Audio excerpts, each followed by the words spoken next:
It's probably gonna sound like a lot when you hear it on the other side, but right now you're hearing it in your own room, and everybody is like, "What is going on?" Give yourself a round of applause because we have made it up in the space. It is Friday, August the 20th. It's gonna sound like a lot.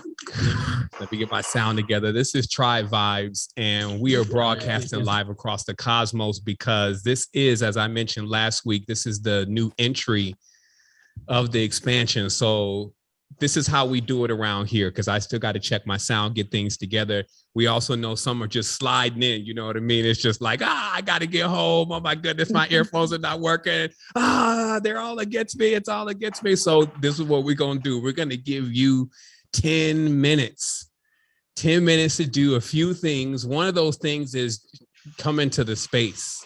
Get out the car in your mind, get out that last crazy situation you just went through, get out of the distraction, all of the different things that are tearing you down, all of the things you're worried about, get out of that and get into yourself and just take a moment in time to come into the space and to respect the space, because what you're going to receive this evening is really all up to you. It's just for you. Every time we come up in this space, we give our all because we are giving that to ourselves. All is self.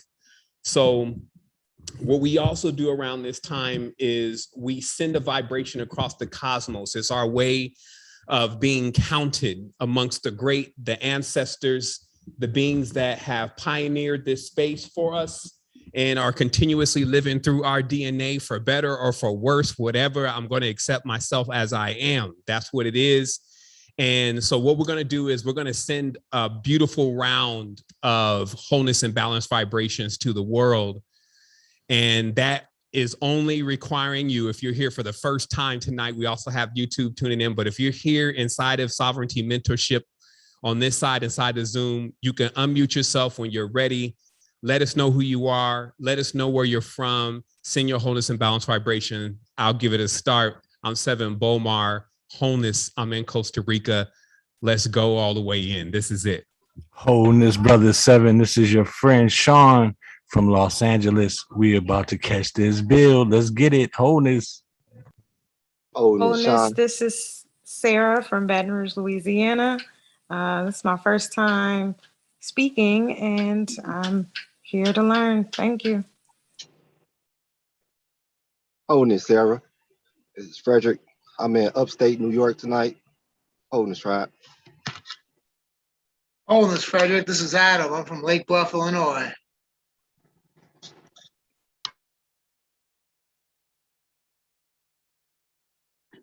Wholeness, Adam. This is Ann. I'm in San Diego, Wholeness Tribe. So excited for tonight and to be here together. Hey, Ann, Wholeness. You know I'm in Sarasota, Florida, about to get with it. Thank you so much. Wholeness.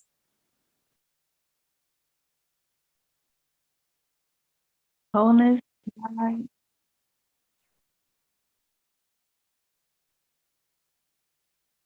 Wholeness, family. This is Joe, St. Louis, Missouri. Sending love in the space. Grateful to be here.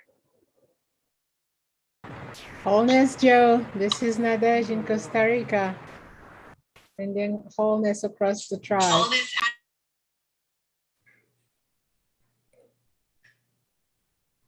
Wholeness, Nadej. This is Selinda tapping in from Oklahoma. Wholeness, fam. Wholeness, Selinda. This is Alex from Miami, Florida. Wholeness, Alex. This is Melissa coming out of Atlanta.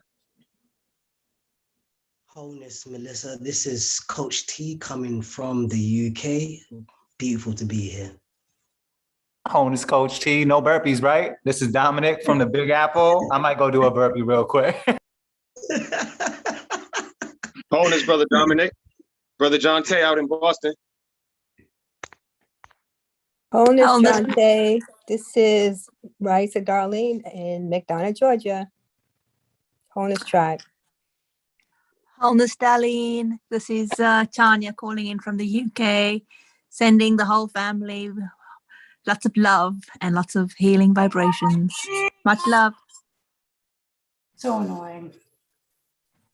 Wholeness, Tanya. Roxanne from San Luis Obispo, California. I can't find it. Roxanne. Nope. Honus Roxanne. Oh, go ahead. All right, I'll go ahead. Honus Roxanne, this is Jonathan from Greenville, South Carolina.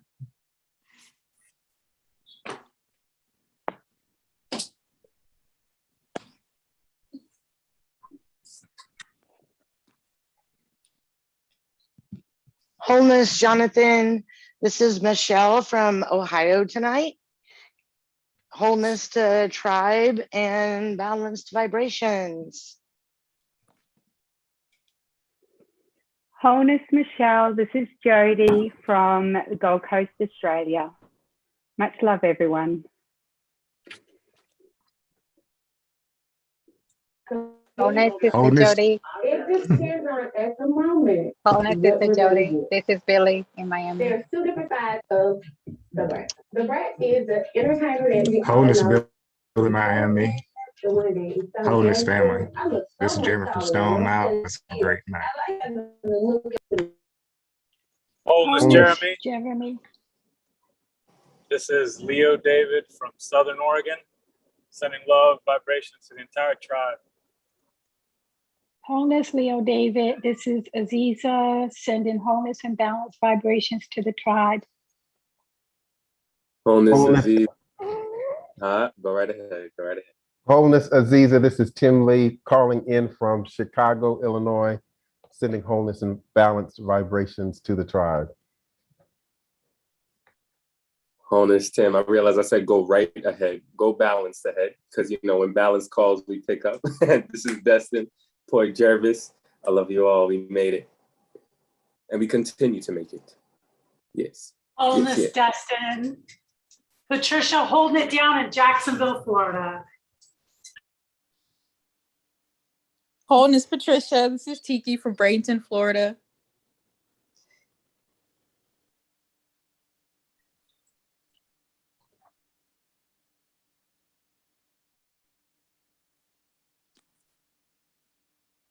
Na, na, na, na, na. You feel that? Hi, Wholeness Tiki. This is Jaguar Trace, sending so much love and wholeness and balanced vibrations to all of you. So blessed to be here with you guys. And yes, we are making it through. Woo! Wholeness Tribe. This is Slam from Nashville. Wholeness and balance. Wholeness, Slam. Andrew from Florida, saying good night. Well, not good night, but wholeness, everybody. Wholeness, Andre, this is Cassandra from Aurora, Colorado. Wholeness Tribe. Wholeness, Cassandra. This is Soraya in Scotland. Love you, family.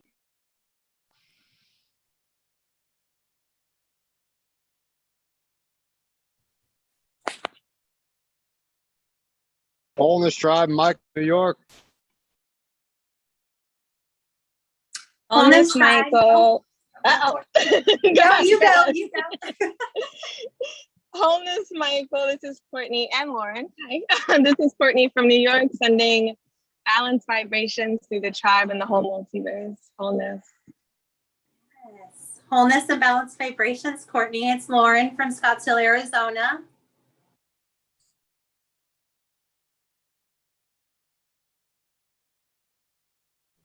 Captain, I believe everyone is boarding the ship now. Just letting you know, everyone is boarding the ship now. We are ready to go soon. Roger that. Wholeness, Lauren. This is Andrew from Springfield, Missouri, getting ready to lift off with these raised vibrations. No way. I'm from Springfield, Missouri. Awesome. Wholeness Tribe is Lisandra from Tampa, Florida.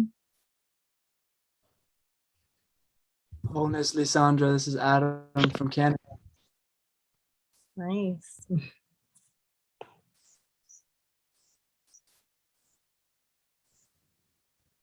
And just like that, we take off. Let me get one more second here. We are closing the final cargo hangar. The ship is pressurized.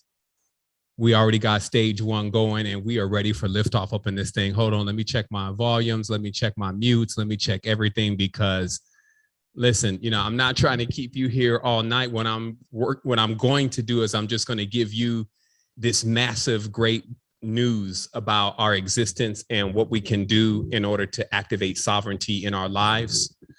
Before I do that, though, we have a thing that we do, and it's just important for us because we recognize that this is a very special time. We're not taking this for granted. We know that you see all these beautiful faces from all around the world. To be able to get us together in unity on one accord and really, really going in on this, and which is ourselves, and coming into this expansion is the impossible. So we've accomplished the impossible. And because of that, we've activated this perpetual energy. And what this perpetual energy allows us to do is it allows us to, anytime we feel like that we're in the corner on this, we're by ourselves, we're not feeling great, we need that boost, this is the space that you should remember. We call it touching and agreeing. Now, if this is your first time here, touching and connecting, then great, because it's an opportunity for you to utilize the universal symbol that our ancestors gave to us of everlasting life, the awareness that even though these are physical bodies, they are a perfect fit for the Supreme.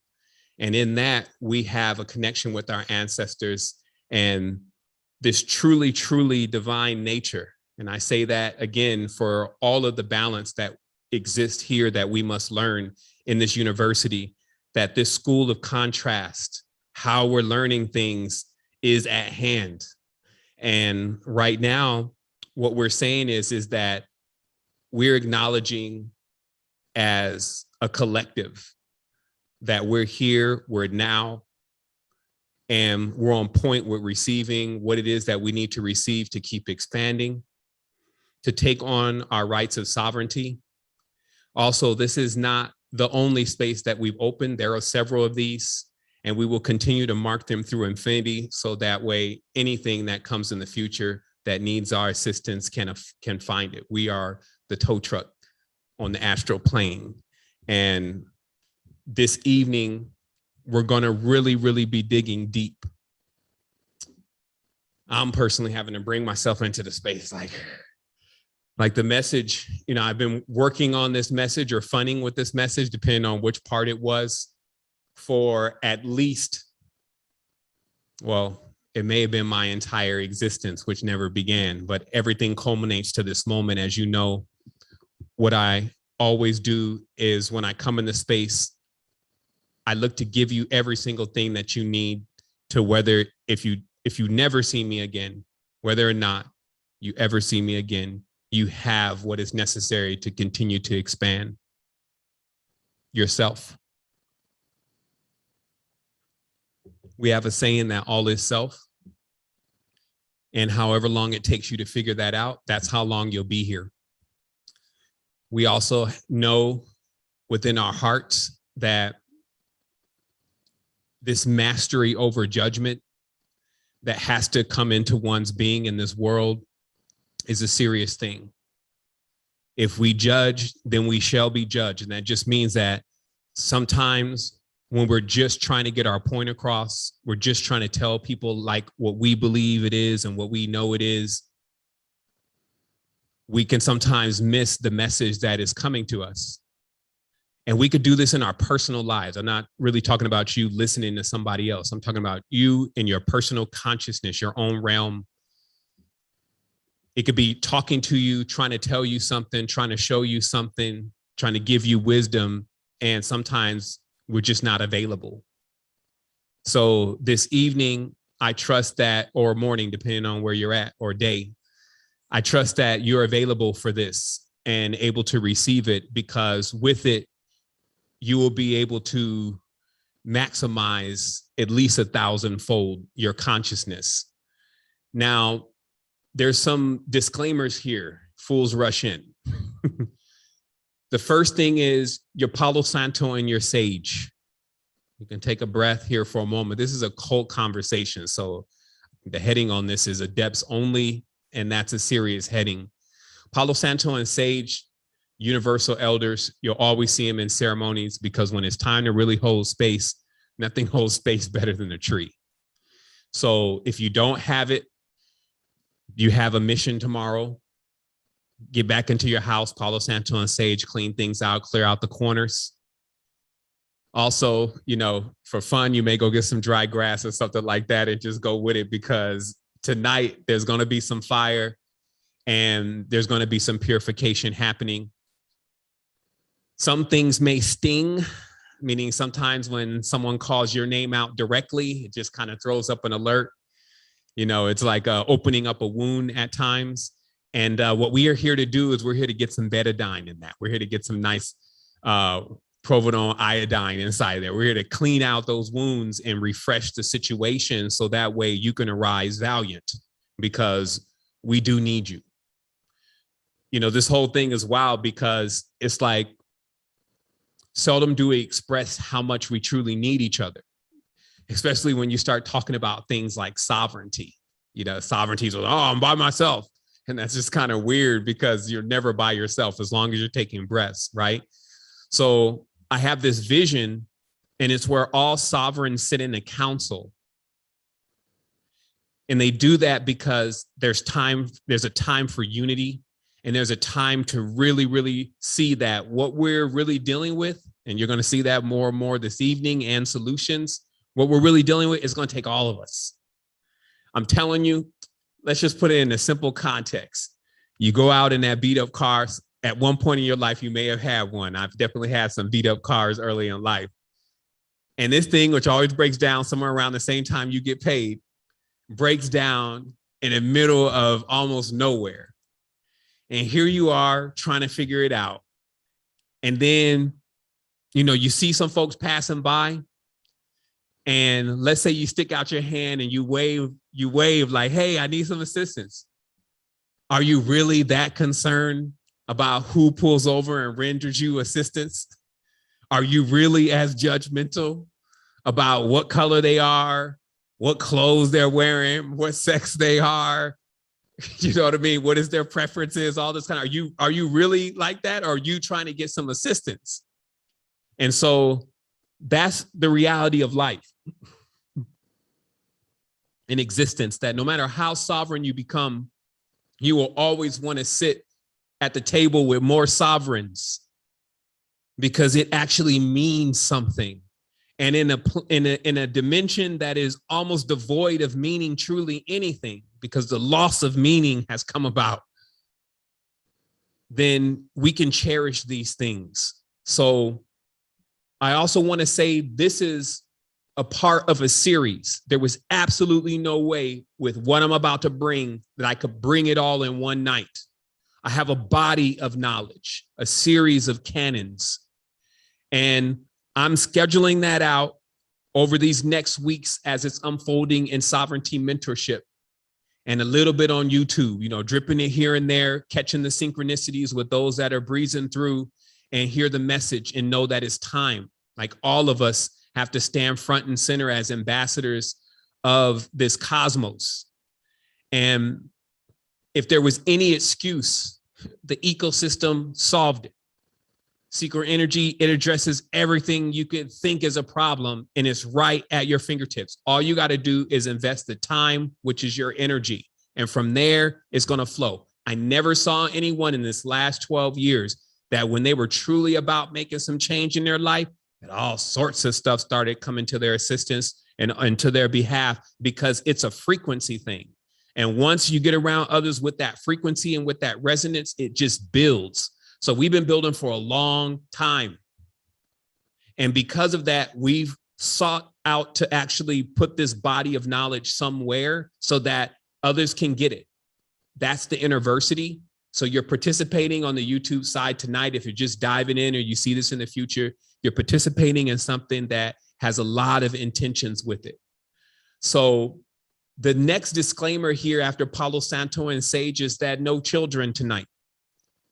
Even they have a setting on YouTube. They say, is this safe for children? And the answer here is no. So if you came in tonight, because we do, you know, not all of our builds have disclaimers on them, but we're mindful. So I know some of us come in with the kids and like, yo, my kid needs to learn this. This is hardcore parenting, right? And this is not that conversation, because there are going to be things that we discussed tonight, as it's mentioned, that are about being adept, which is adult. If you notice, those two words are virtually the same. So I'm going to give time to clear the space. I'm going to actually give it 1.5 minutes so I can go ahead and make sure that my audio on the side is clear. And then we're going in. Wholeness. 1 second.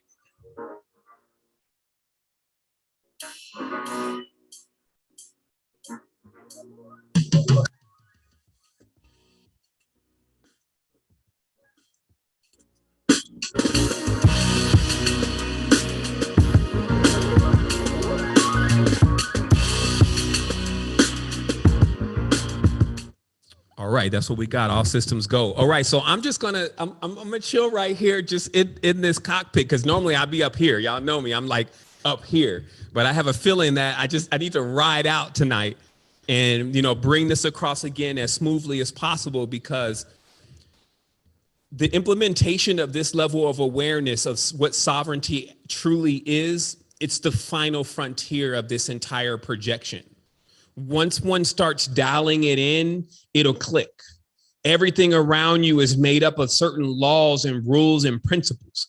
And when you know the algorithm to those principles, you'll see what I'm explaining tonight everywhere.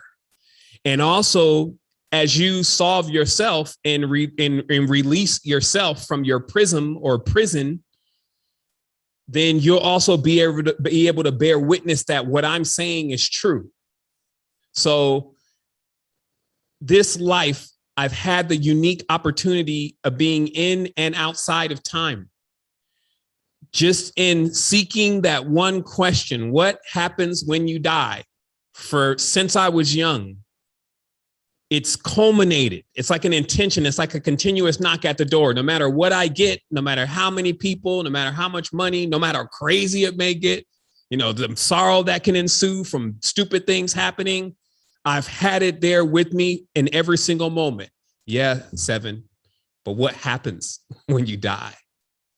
And so because of that, when I had an opportunity in life to begin to really focus on what is the true answer to that question, not what is this book that makes me feel good? What is this guru that's saying all these things? And, I'm looking to the great beyond, and maybe I'm do some breaths. I need to know the factuals. That I don't believe I'm the only person that's ever asked this question.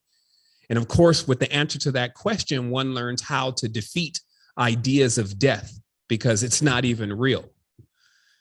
So I will say that again, that this is a part of a series. So what we're doing today is we're laying the groundwork for the power and the awareness that is needed to become a sovereign, right? So the first thing before we even start setting up anything, building anything, creating anything, is we need to check the foundation. The foundation is the only created thing. And when you realize master knowledge, you realize that everything is an accumulation, right? So it's a building itself. It's strata building up on itself. It's elements building up on itself and then reacting. So that is the created portion of this existence. But when that's not there, there is no such thing as a creation or a creator. It's the beyond. It's the reason that's not comprehensible. That goes beyond the mind. It's important for there to be a space beyond the mind, even though the mind is very powerful. There needs to be something beyond the mind. So when we try to think of, where does nothing come from? Or where did the first thing that was the first thing, where did it come from? There's a meltdown there, because there's a different realm of awareness and existence. That there is no time, there is no real death. So in that space, there is a great deal of secrets revealed. And the benefits of being a bridge for humanity and for all of existence is you get a chance to cross that bridge and then come back here. I'm not the only one to do it either, but I will tell you that just because you can do that, you may still be sitting there with 20,000 views or max. You may still be sitting there dealing with how to pay rent. You may be still dealing with certain things until you learn how to actually apply the knowledge and the wisdom that you're given. So I'm saying that just having books and stuff, just having certain levels of knowledge and all that kind of, it means nothing if it doesn't come into application and if you don't take it into your heart. There are people who study for 12, 13, 14 years. They know all the ancient languages and everything. And it just, what I'm going to be talking about tonight, it never came across their mind. It was because in their mind, they are compartmentalized, right? And so the things don't connect. You may not think, oh, wait, is this the same person that I keep seeing? Like I cracked the whole Jedi thing and cracked the whole Thoth and all of that. It's like, well, wait a minute, this is the same story. How can one not see this? And so to answer that question, all I got to do is go back to me when I was 20. I'm not trying to go and find somebody else to make an example out of. I'm gonna go back to me when I was 20 and someone was trying to tell me something that was spot on. And I was like, I already know everything. Actually, you know, I got a whole other plan. And you just be sitting there. I always watch like some teenage cats and I'd be talking to them sometimes. They just go right into it. They just got it all figured out. And the same thing with kids. They just got it all figured out. And then they even say they've done things that they haven't done before. You're like, you crossed the street before? Yeah, I cross the street all the time. All right, go ahead and cross the street. It's like, okay, I guess you never crossed the street. Why did you say you did? You see what it means? So there's this thing that's going on. And that to me, I call that the jester or the joker or junior, as I call him, because it's all JR. What this basically is like the son of God kind of behavior. Smile now, cry later kind of things. Putting what you could do for today, for tomorrow, this kind of energy, right? So we have to be mature in all of this. And we have to see, okay, I need to stand into this. And I need to also realize that maybe I've been engaging in some of this. Maybe this is me we're talking about, because, man, when you're by yourself, nobody's hearing you cry inside. You have this responsibility with yourself to make sure things are in proper alignment. So if you're constantly reflecting, especially on broken pieces of glass or beings that don't even know who they are, and then you're using that to define who you are, then that's going to lead you into some distortion. So we're here to clear that up, because obviously right now, the levels of distraction, the levels of fear, the levels of hypnosis are at an all-time high. I mean, something's up. If you didn't really see it all in the last, 10, 20 years, maybe you've been watching this, that every time something massive is going on, there's tons of distractions. And there's never been a bigger distraction for the world.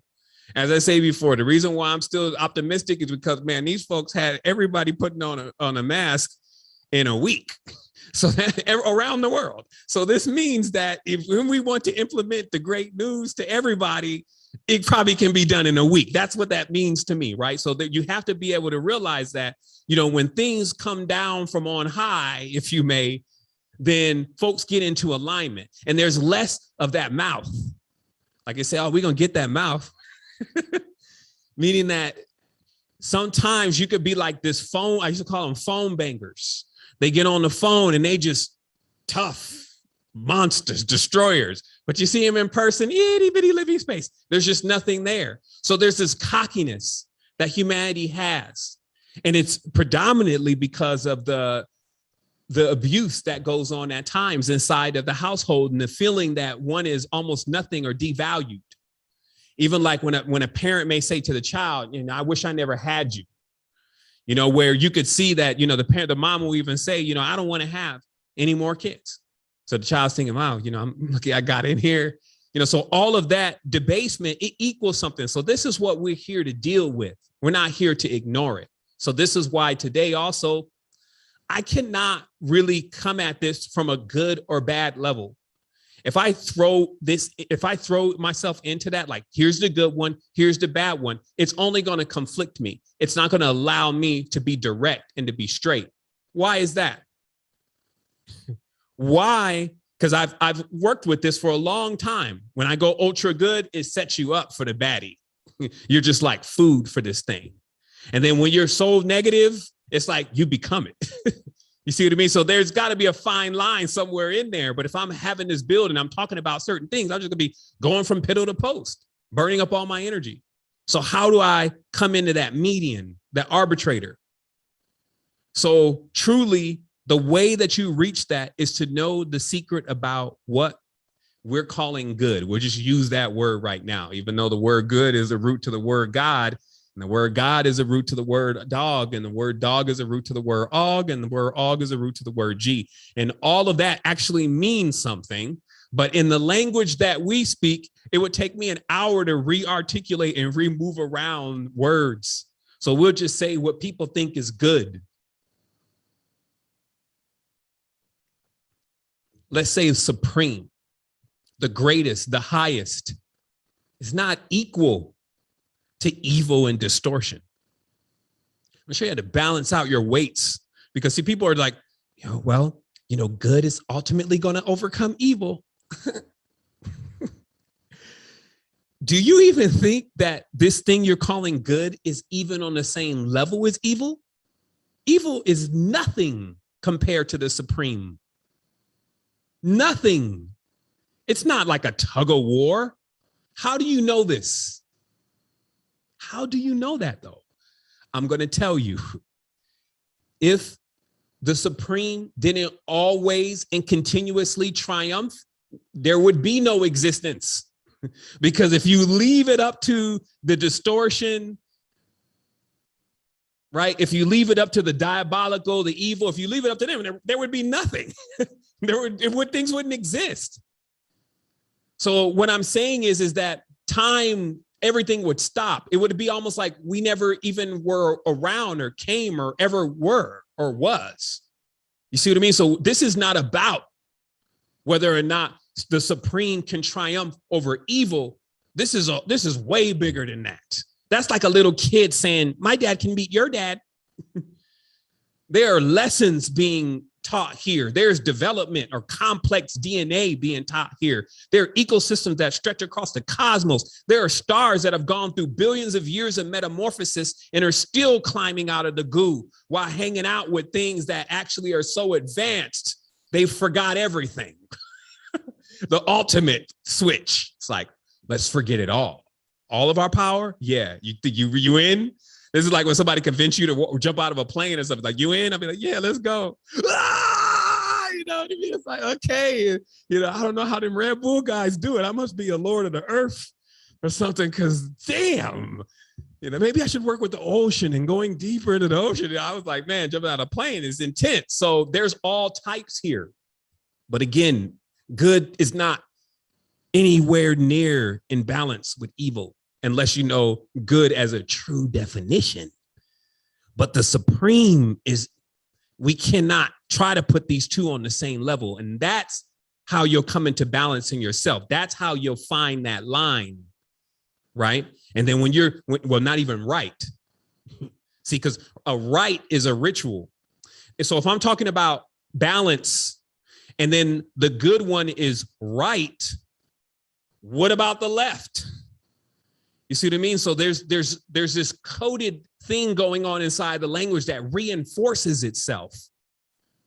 And all throughout this sovereign series, it's going to be from the basics of etymology all the way building up to the magnificent tones and vibrations that move and shake even the firmament itself in your consciousness. When you're looking for external phenomena, if you didn't see no internal phenomena first, the last thing you want to see is some type of external phenomena. If you haven't built yourself up to be able to actually receive and perceive what you really are, just run from it. Right? So there's a process here. That's why there's layers to this.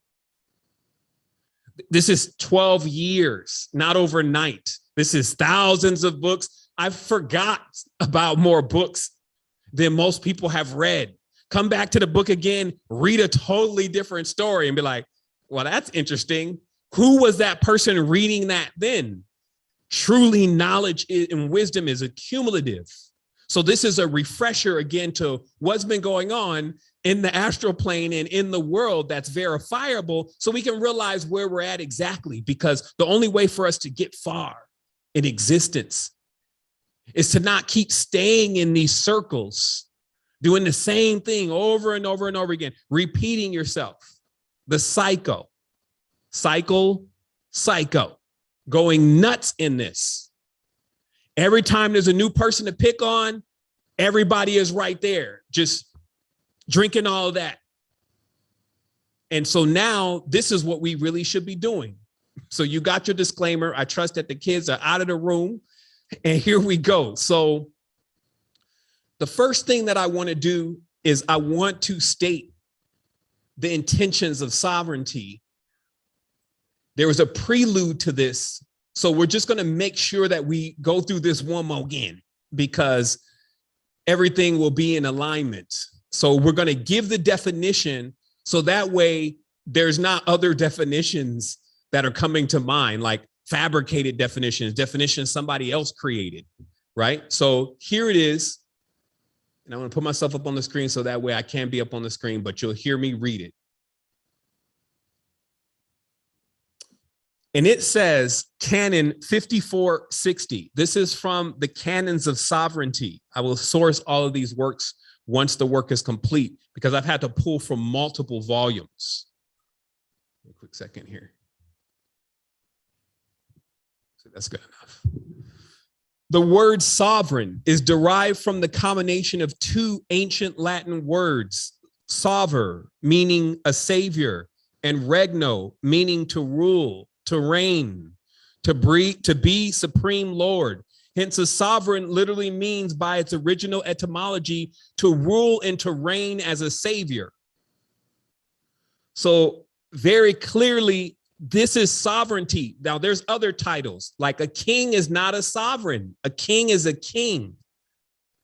A sovereign is a higher level than a king. So for a king to become a sovereign, they have to actually give up their kingship to go into a level of sovereignty. So it's a specific title, and it relates to a specific type of being, one who knows how to do specific things. So when they keep saying all around the internet, sovereignty, we need to become sovereign, I think everybody needs to step back for one moment and look at the word and realize if what you're trying to become, and then determine if that's what you really want to do. Now, for me, I'm going for sovereignty all the way, self-substantiation. So to rule and to reign as a savior in my own life.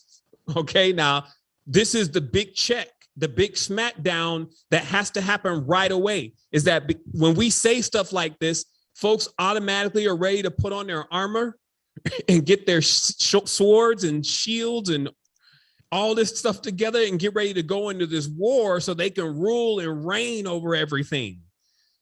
And this is the worst way. That's the true battlefield. You'll lose to yourself. What a horrible loss.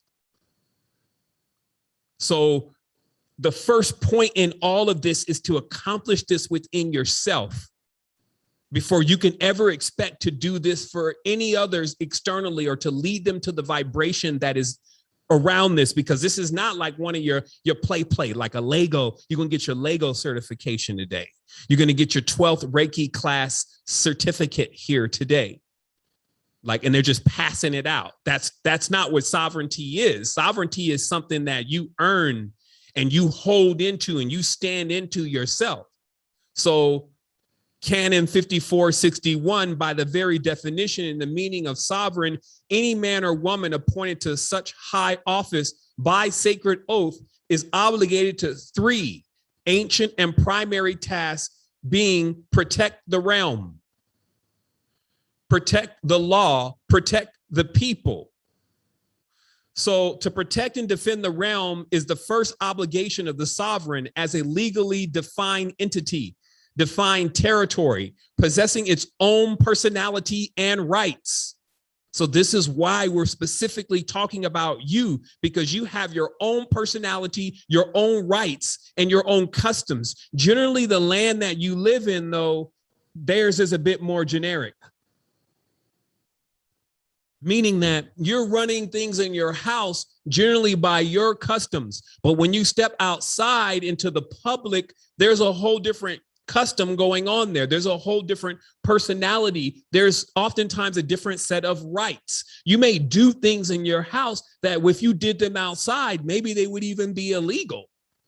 So you have a different set of rights. So it should be very clear that we're talking about obtaining sovereignty internally to then see the replica externally. That is, may your will be done. You're talking to yourself, as above, so below, as in heaven, as on earth. So let everything that is happening inside of me now start to project or tesseract into this reality and become that same way, because that's what's happening anyway, right? It's just we have less control over the wheel of how to move that around.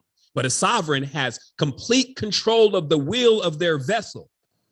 Okay, now this is the vessel, and the place that you're staying or residing in, that is your realm, right? So your room could just be the boundaries of your own realm. And even if that was the case, there's certain things you're supposed to do in your realm to claim your realm. Because really, you know, like, where are we really? You know, the only thing that's telling us where we are is certain measurements and things. That's what we're going to talk about later on. So where are we really? So in hyperdimensional space, can we have a space that is our realm? Absolutely. But you have to do certain things to claim that space. Okay. So as we keep going here, it says, to protect and to defend the realm is the first obligation of the sovereign as a legally defined entity, defined territory, possessing its own personalities and rights. And to protect and defend the law of the realm is the second obligation of the sovereign to ensure rule of law, justice and equality prevail. To protect and defend and educate the people, the subjects of the realm, is the third sacred obligation of the sovereign. Now, there's a lot in the mindset right now that says, you know what, this is the end for the whole servant slave thing and the whole follower thing. And I feel the same way. I'm with you. I encourage everybody to do that same thing. But does that mean that's what the rules that everybody is going to follow? Do your children not need mentors or parents? So there's, again, levels to this. There are people who follow, there are people who serve, and there are people who are the leaders. There are people who are rulers. There are other powers, and they stake claim on those spaces. So finally, Canon 5462, to hide the origin of the word sovereign as coming from the Franks, Old French for the sacred law, the Latin word sover means one who rescues or protects another from harm. It was corrupted to soter, one who rescues and protects another from harm. Why? See, because in ancient times, the sovereign was the strongest person in the tribe. Now, you may not be physically stronger, but you may have strong magic. You see what I mean? You may be old, but let him mess with you. So the sovereign still means that you have to still have the ability to protect. It's like the same thing with the parent and the child. The real parents have to have the ability to protect their children. Right? So on a grander scale, the sovereign takes on that ability to protect because they're well armored. They themselves have unlocked certain things, which we're going to talk about as we go into this conversation, certain powers. And the reality is, if there's going to be a continuous conflict, even in the wisdom, meaning that if we're not going to be able to go to the ancient knowledge and see what they said about what the ancients were doing, rather than just trying to judge that particular ancient being, then we're never going to know where those powers are specifically and what are those powers. So it's like, to know your power is a big key to this because it's a level of awareness. But oftentimes, because we don't have such great examples of use of power these days, it's taking a long time for us to get a few beings that have enough resources and awareness to make something shake, to really do something. Now it's like, there's always an excuse. That's the whole trick with money. It's like you get a lot of it and you just need a lot more. And it's like, well, I can't. Then the pandemic happens. Like, man, I was going to donate 500,000 to the Boys and Girls Club. And now I ain't going to do it because I got to save this for the next 20,000 generations. And it's like, well, wait a minute. Technically, there is going to be no more generations if you don't actually come into the space and do what you have been put in charge to do. right? So again, sovereignty is on the win now. And the next thing that I need to elaborate on very briefly is just this. Okay. And again, I'm going to read this. I'm going to stay on the screen. I thought about, I'm going to do this when not on the screen, but I'm on the screen. I'm going to open the slide here. So this is 6 millennium BCE. Okay. So this is not the beginning of the world, and it's definitely not the end, because they don't exist. It's just a point in time where someone is taking account and actually attempting to adhere the ancient laws, basically recount the ancient laws. So you have a variety of cultures who've done this. The Dogon did this. It's interesting that they mention ancient Irish, because even if you type in ancient Irish Egyptian queen inside of Google, you'll find that many of the ancient Egyptian queens went to Ireland and developed in Ireland after a situation that went on in Lower Egypt in this case. Okay, so it says Aquelian is a 6 millennial BCE ancient Irish title defining the recognized divine priest, king, and ruler of an entire nation, a civilization, or the known world. It is the oldest and most historically significant sovereign title in civilized history. The title Quelian is formed from 3 ancient Irish words, quel meaning corner or forest, Leah meaning stone or physical healer, and Ian meaning spirit or divine. Hence, the literal etymological meanings of the title of Quelium are the divine cornerstone, a divine foundation stone, the historic and ancient belief of the European, Eastern, and Middle Eastern cultures that a bloodline represented the foundation stone and the bridge between the divine realm and the temporal realm, and the divine spirit healer of the forest in reference to exceptional and ancient powers of healing, knowledge of therapeutic remedies. Okay, so very simply, what we're saying is that a sovereign, in this term called Aquelian, is to, 1, understand what is the secret of the corner of the forest. Now, right away, we could be lost, because what is that? So I'm just going to fast forward this for you real quick, and I'm going to explain to you what this is about. The corner of the forest, also known as the stone physician or healer, is the awareness of a certain level of knowledge that a kahin, which is the same term here, came into about when you die, that if your spirit was large, that you could fill an entire forest. So what this led to is what was called the enchanted forest, that the soul of the kain lived inside of the forest and could manifest as any animal in the forest. Some saw it as a green man, some saw it as a blue reindeer. It could manifest into anything, just like that scripture says, whatever they wanted to see, that's what it became. Now, it explains to you that this knowledge, as I mentioned, the stone is also a relationship to the bones, that it's true that granite even, which is what you're seeing most of the statues in Kemet and in other places in Angkor Wat made out of, are actually the bones of the primordial forces. They're still here, but everything is separated in time. In one place, they are in complete ruins. And that's generally the frequency of the place. And in other places, it's still in its prime and at its peak. So the stone and physician or healer knows about the spiritual aspects of those things, and then knows that with that awareness, you become a bridge between what would be seen as the spiritual world, right? The energetic planes.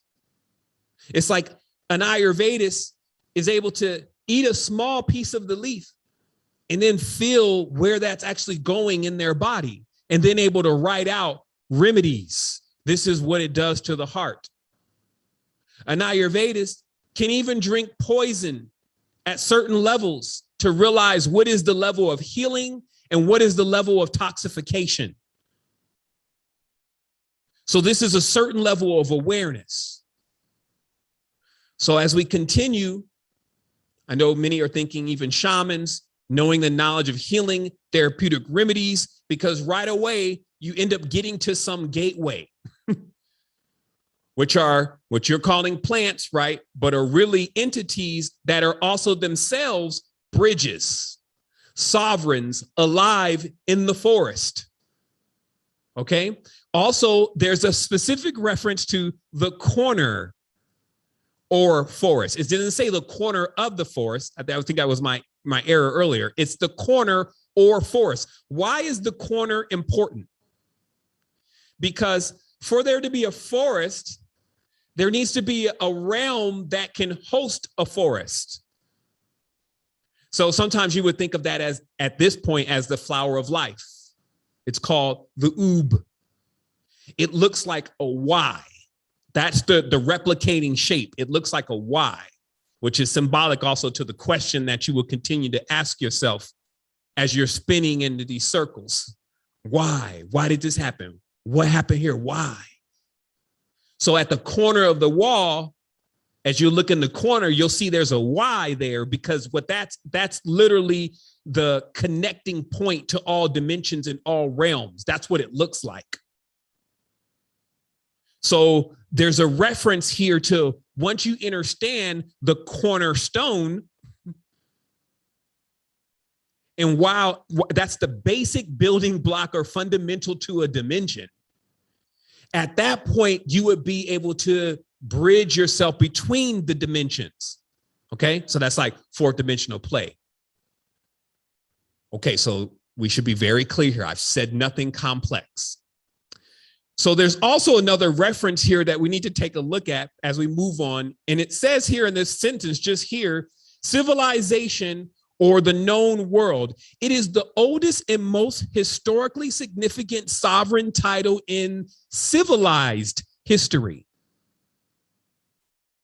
So that begs a reverse engineer the question, is there an uncivilized history? Yes. Let us take a look. I'm just going to read you an excerpt here from the book, The Lost Book of King Og, Last Wills and Testaments of the Rephaim, which the humans are calling the giants. And while they look like us when they phase into that frequency, their visage is more of that of a viper or a reptile, because that is the bloodline that they are really from. It's the one strand DNA that keeps being ignored. It's a predecessor. That's why even today, when they're doing building with DNA, they will generally start with a base pair, or excuse me, a base reptilian gene and build from there, because it's a base building block. Sobek, the crocodile. So it says here, Lesta, queen of the Rephaim, and I, Og. Now, let me just give a little context here.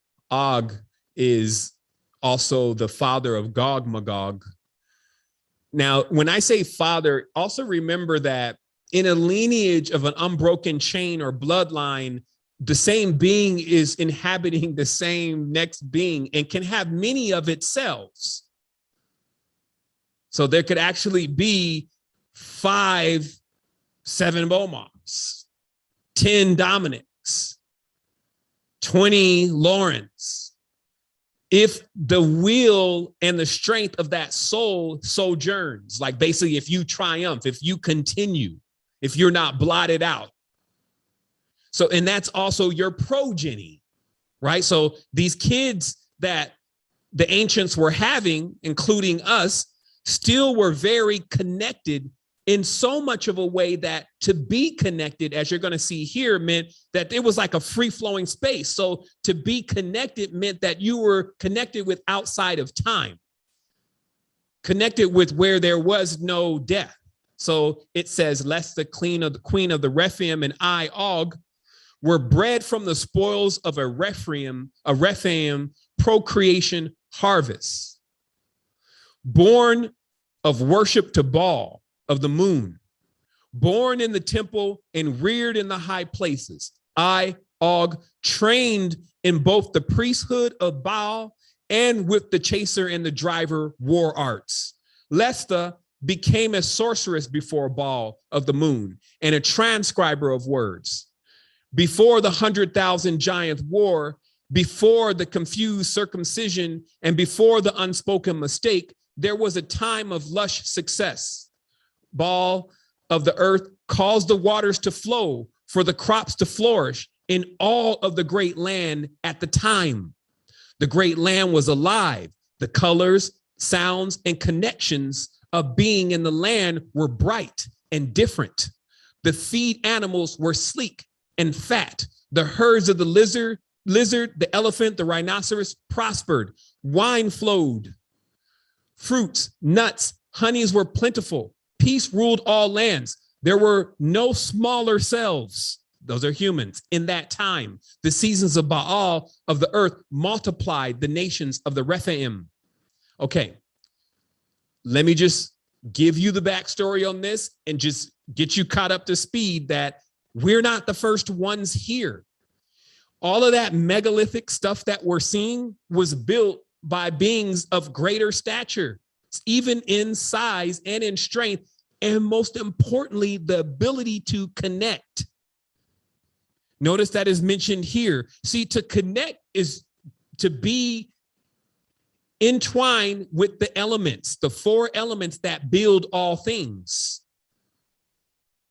Because then if you wanted to melt stones, if you wanted to carve them and shape them like what your mind is projecting, oh, that's easy because you're connected to everything.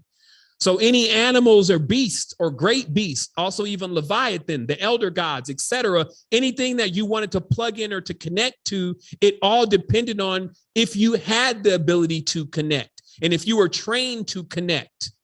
And what we're looking at is a whole other time where the training to connect was a part of the priesthood of Baal. So they trained them how to connect. They also trained them in war, the chaser and the driver.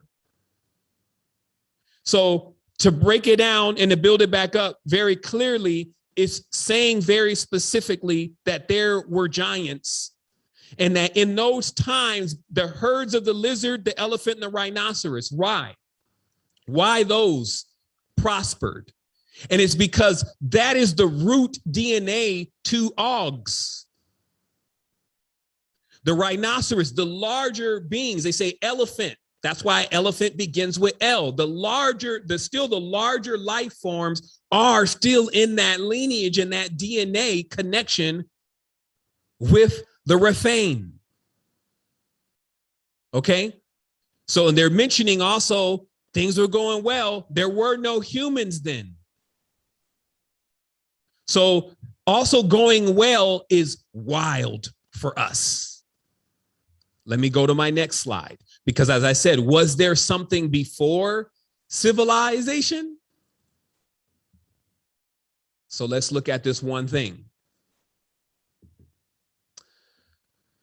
Og found, let me pull up my slide here. Og found a large colony. Now this is further into the book, okay? After what is called the smaller cells or the proto-human, or excuse me, not the proto-human, but the smaller cells, I guess you would say that is the human that was created next, which was also created even as an energetic supply. So the first humans, if you may, or proto-humans were wild, ruling over the land, even in war, in competition. As I mentioned before, when reptiles is a warrior class. So whoever is the strongest is going to be the leader. And then there's all of these cultures or rituals or rites around those leaders. And this stuff is still bleeding into the world today. But we're not seeing, well, we are seeing it if you know what you're looking at, but we're not seeing it and engaged in it so much as the ancestors, if you may, were. Because here's the thing that has to happen with everybody, whether they want to do it or not. It's math or ma'at, that there's no way that we could be talking to somebody or about somebody that is not eventually in the family. That's where all the contention comes in. And that's the whole breaking point for everyone. I've struggled with this even myself. And after getting through it, I realized, shoot, most of that stuff is just going on in your mind. You haven't even really learned the real lessons yet and gained the wisdom and knowledge because you're still stuck judging. When I told you, it's very simple. Look at this pyramid. Everything goes back to the same source. So unless you're going to fix the source and figure out what's going on, you're always going to be dealing with the same thing. And that's just what it is to be a parent. I don't care if you're the original. That means you're responsible for everything then. We were looking for someone to pin this on.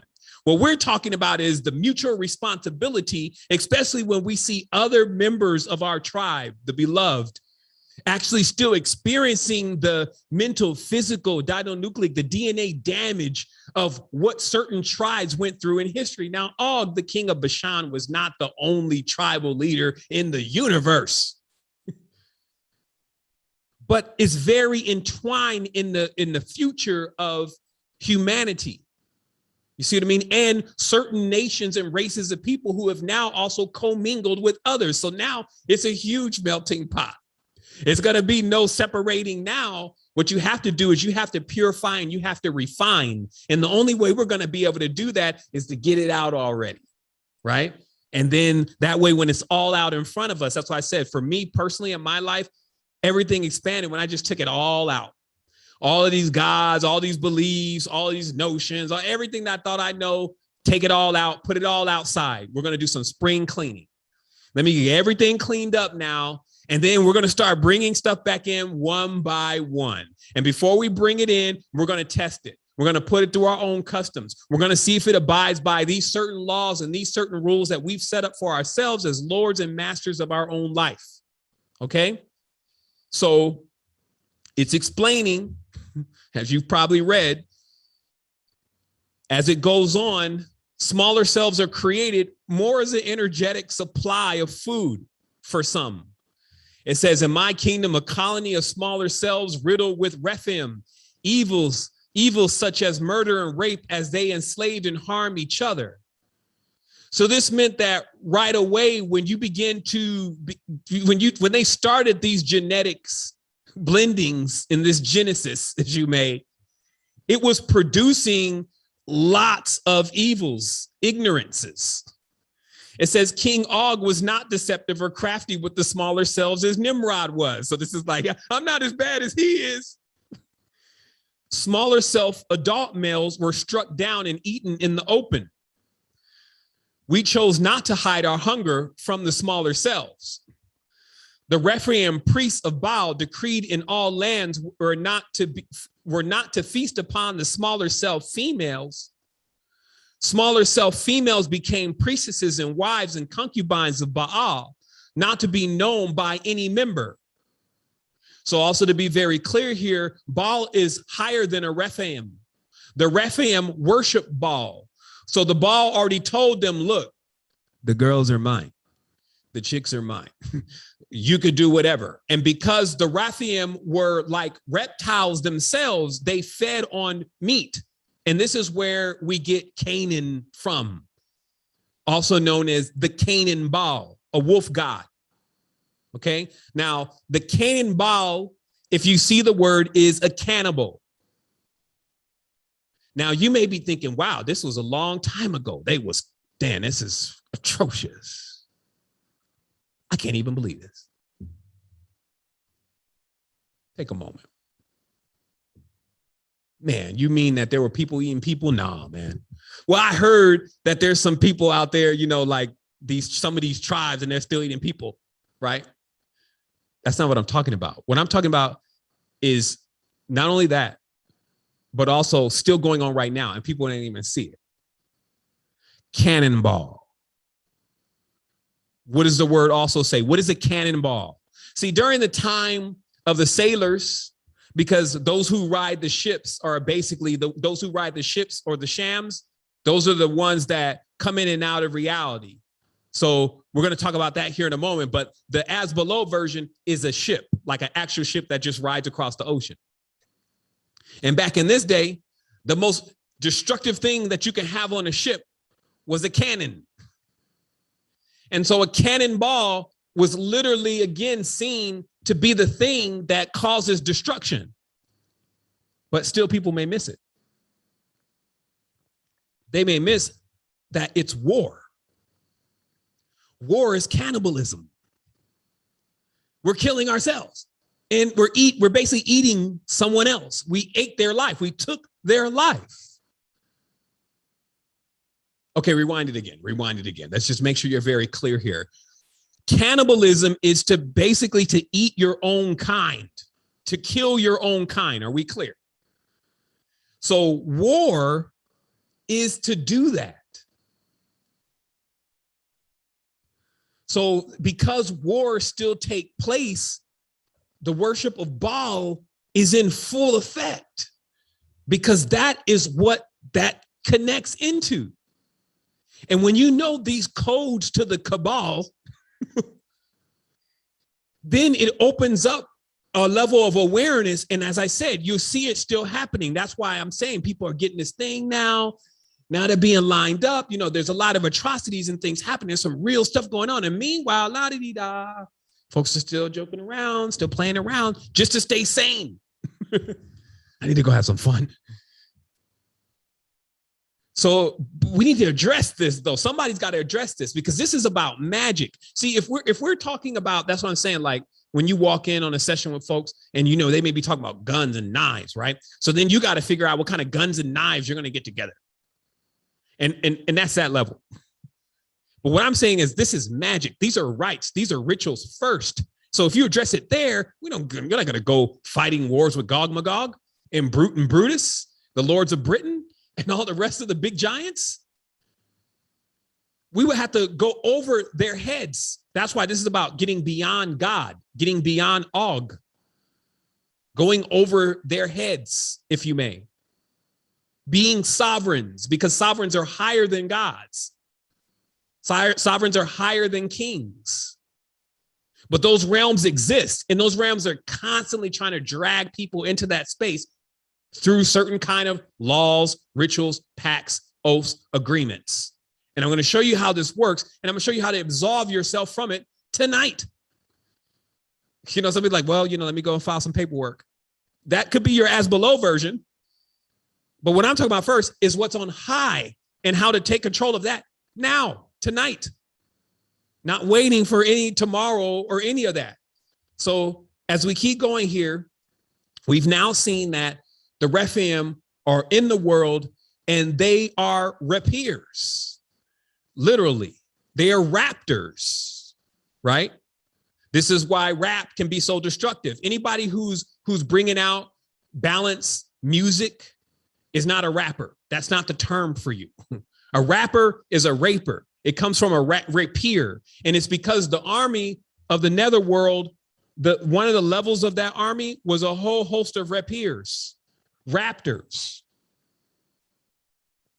And those energies are still used to cause destruction. It's the same thing. But this is the priest of Baal. So just as it said, what did it say, Leshta, who was actually the last Rephaim queen on earth, because they came from another system. So there wasn't that many females. I was talking to somebody the other day about that. I was like, listen, there was like one chick. So let's just look at this very briefly and see that as a sorceress before Baal of the moon, because remember, Baal is in this case the moon. Baal is Thoth. Once you see how all this goes, you'll realize, okay, wow, how did I miss that? So even when you see this whole lunar worship, and then you know it's connected also even with the woman's cycle, her period, because there was an injury there. That is a part of the covenant. It was a rape or a rapier. It broke the pleroma, the universal envelope. It violated. So as you see, as a sorceress, it says before Baal, the moon, and a transcriber of words. So they're very clear here. There was something that Leshta, the Rephaim queen, needed to understand about words and to be able to interpret words, which are symbols from the kingdom of Baal in the moon, which holds the seed of Adam, meaning all of the memories. The moon is the Kabul. It grows dark with the sins of the world. It's not that cube sitting out there that they didn't cut over there. This God is a wailing God. So anything, meaning that people cry to this God.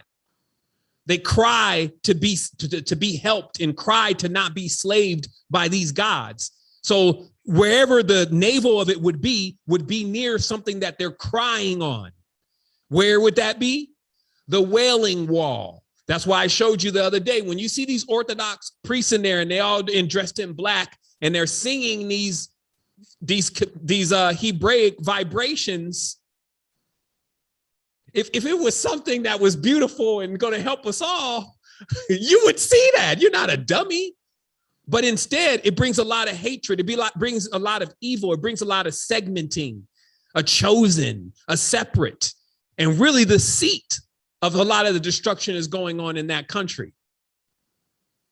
So what are they evoking? What are they calling upon? Are they wasting their time? Are they even the kind of people to do that? You see what I mean? So it's just like, it's an assessment. And then when you're making your assessments, you're just like, you're collecting people's exhibit A, people's exhibit B. I want like people's exhibit number 5,639 at this stage of all of these different elements and relics of history and herstory that all are saying a story. And so I'm here today. It's like, okay, let's just put the story together here. So as we keep going, it says, well, there's an awareness then. So now you get that what wild is, what civilization came to change, because there was a time that the Rephaim were no more in this realm. They entered into another space and they became the dead gods, meaning they went to the underworld. It's a direct, anytime they're talking about death is an underworld word. So they became dead, but dreaming. That's a signification of a different type of frequency, like theta. So from the physical world, no more, because even their scale here, see, we're not talking about like even just human women having trouble dealing with giants. We're seeing a replication. So Earth itself had an issue dealing with the Rephaim. It was a labor for Earth. That's why even symbolically, as we'll keep going in this series, you'll see that Leshta birthed the moon child and died in the process. And that's what Eliester Crowley and all of them, they try to rebring the moon child. That comes from somewhere. Thoth is the god of the moon. Anubis is the wolf howling at the moon. So let's keep going. So now we'll see here that there's a second creation. There's a dual world, okay? So that's the awareness that we're looking to seek here, is just for you to realize that there's at least two worlds. At least two. Now, the reason why it's the number two is because everything is a contrast. And so you're just trying to find the balance. So basically beyond two, there is really no numbers. We can create more and more numbers. We can create more and more theories and everything from that. But basically, it's just two forces here. That's why life comes from two forces, a male and a female, split, right? So what we're saying is very directly that there was a division and it created two worlds. So symbolically, that is that there is a proto-human, i.e. reptile, and then there's a human that comes after that is more of a mammal. Right. And so when that one comes next, now it's like there's an old world and then there's a new world. So that means that there's two worlds. OK, now symbolically, this is why when you divide the body in half, there's a whole nother one. We got two ears here. Why not one ear? Imagine us just walking around with one ear, one eye. half of the teeth. You know what I mean? That'd be pretty interesting, right? Or maybe not. You'd be like half magic. So the reality is that there's a second world. So let's look at it, how this starts to break up, because see, you'll see this in primordial times. But then if you see, because it's an algorithm and it's playing out through everything, you can begin to match all of this stuff up with everything. So just look at this very briefly. This is coming from this holographic culture. Politics. So this is like there's a dual world, right? So this is why everything in the world is divided into two different sections. You have this upper and lower house in politics, right? And Pierre writes, this is the angelic and the human power structure. It's bipartisan, originating from the seraphim and the cherubim dialect, right? So this bipartisan thing, as I said, rep and dim, reptiles and Republicans and demons, the Democrats. Right. So their bipartisan thing, though, is still that the reptiles or the ones in the Republic are still higher. They're closer to Baal. Right. They are what's seen as purified versus the cherubim are fallen, basically Nephilim. And so they're responsible for managing all the earthly affairs. Right. And these two, they're constantly at conflict with each other, but they have a covenant. And we'll explain that here in a moment, because we're not in that covenant, meaning that they have an agreement with themselves, and it involves us as being stupid, being dumb, being food, being brainwashed, being hypnotized, being sacrificed, being burnt like a Holocaust, all that kind of stuff. That's in the covenant. That's what they're sharing together. So as we're seeing here, it says there's a legal and there's a high and civil courts, right? So operating both as separate and interrelated entities. These two different legal systems run parallel and are self-regulating. The high civil courts,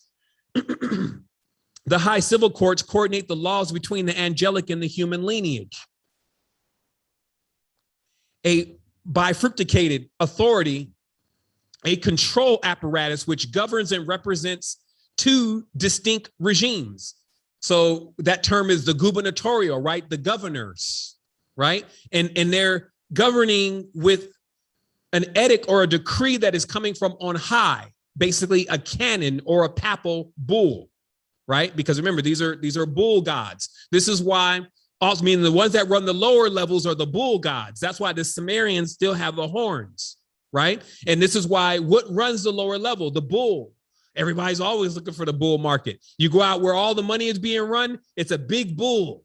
People pet that bull sometime, even to try to get wealth over in New York, down on Wall Street. You see what I mean? So that's still the bull. The bull is responsible for the currency. Now, here's another thing that goes very deep that I may have just already blew through and forgot to mention. The king in the forest is capable of making life spring forward. Okay? This is a very important part to get, because all of occultism won't make sense if you don't understand this. The green man, you know how they show him, he's got green face and green leaves and green everything all over him, right? And it, for the people who were worshiping it, said that it was some kind of fertility god, that it could make the land green. And that's why it mentions, hey, when Baal was worshiping, we were worshiping Baal, everything was going well, we were giving all the sacrifices, the whole land was abundant and green. So a lot of times we associate green with being good, and we would probably be right, since good is the name of Gog. You see what I mean? So you just get wrapped up into the same wonderland again. It's just an awareness that the energetics that you're seeing flowing through the space are actually really the energy of beings. And people who are in certain lands now, as the lands are divided, there are certain energies that are residing in certain lands. And in certain lands, people were doing certain things to keep those energies fed. They were even pouring blood in the ground and all sorts of stuff, doing different things on the land, like they call it the fog of war, or when a blood-soaked field after a battle. You see what I mean? And then for that, they would get apples, abundant crops, trees, and mainly vegetation. It was mainly a vegetation god, but through vegetation springing forward, as it became known as the leaping god, this vegetation spring forward, that vegetation also fed all of the rest of the things up the food chain. You see what I mean? But it's very important to understand this, because then when you're looking at some of these things, and they be worshiping, oh, bees, and they be jumping all around the forest, and oh, Pan, and all the nymphs and all that, you need to understand what comes with that, though. Why are they doing that? Because while you could be enchanted by the whole thing with a bunch of sirens and nymphs hanging out, you could forget all about your own personal sovereignty and how you're buying into another program that has a plan. Just like you're thinking and you're functioning, these beings think and they function. So they have plans.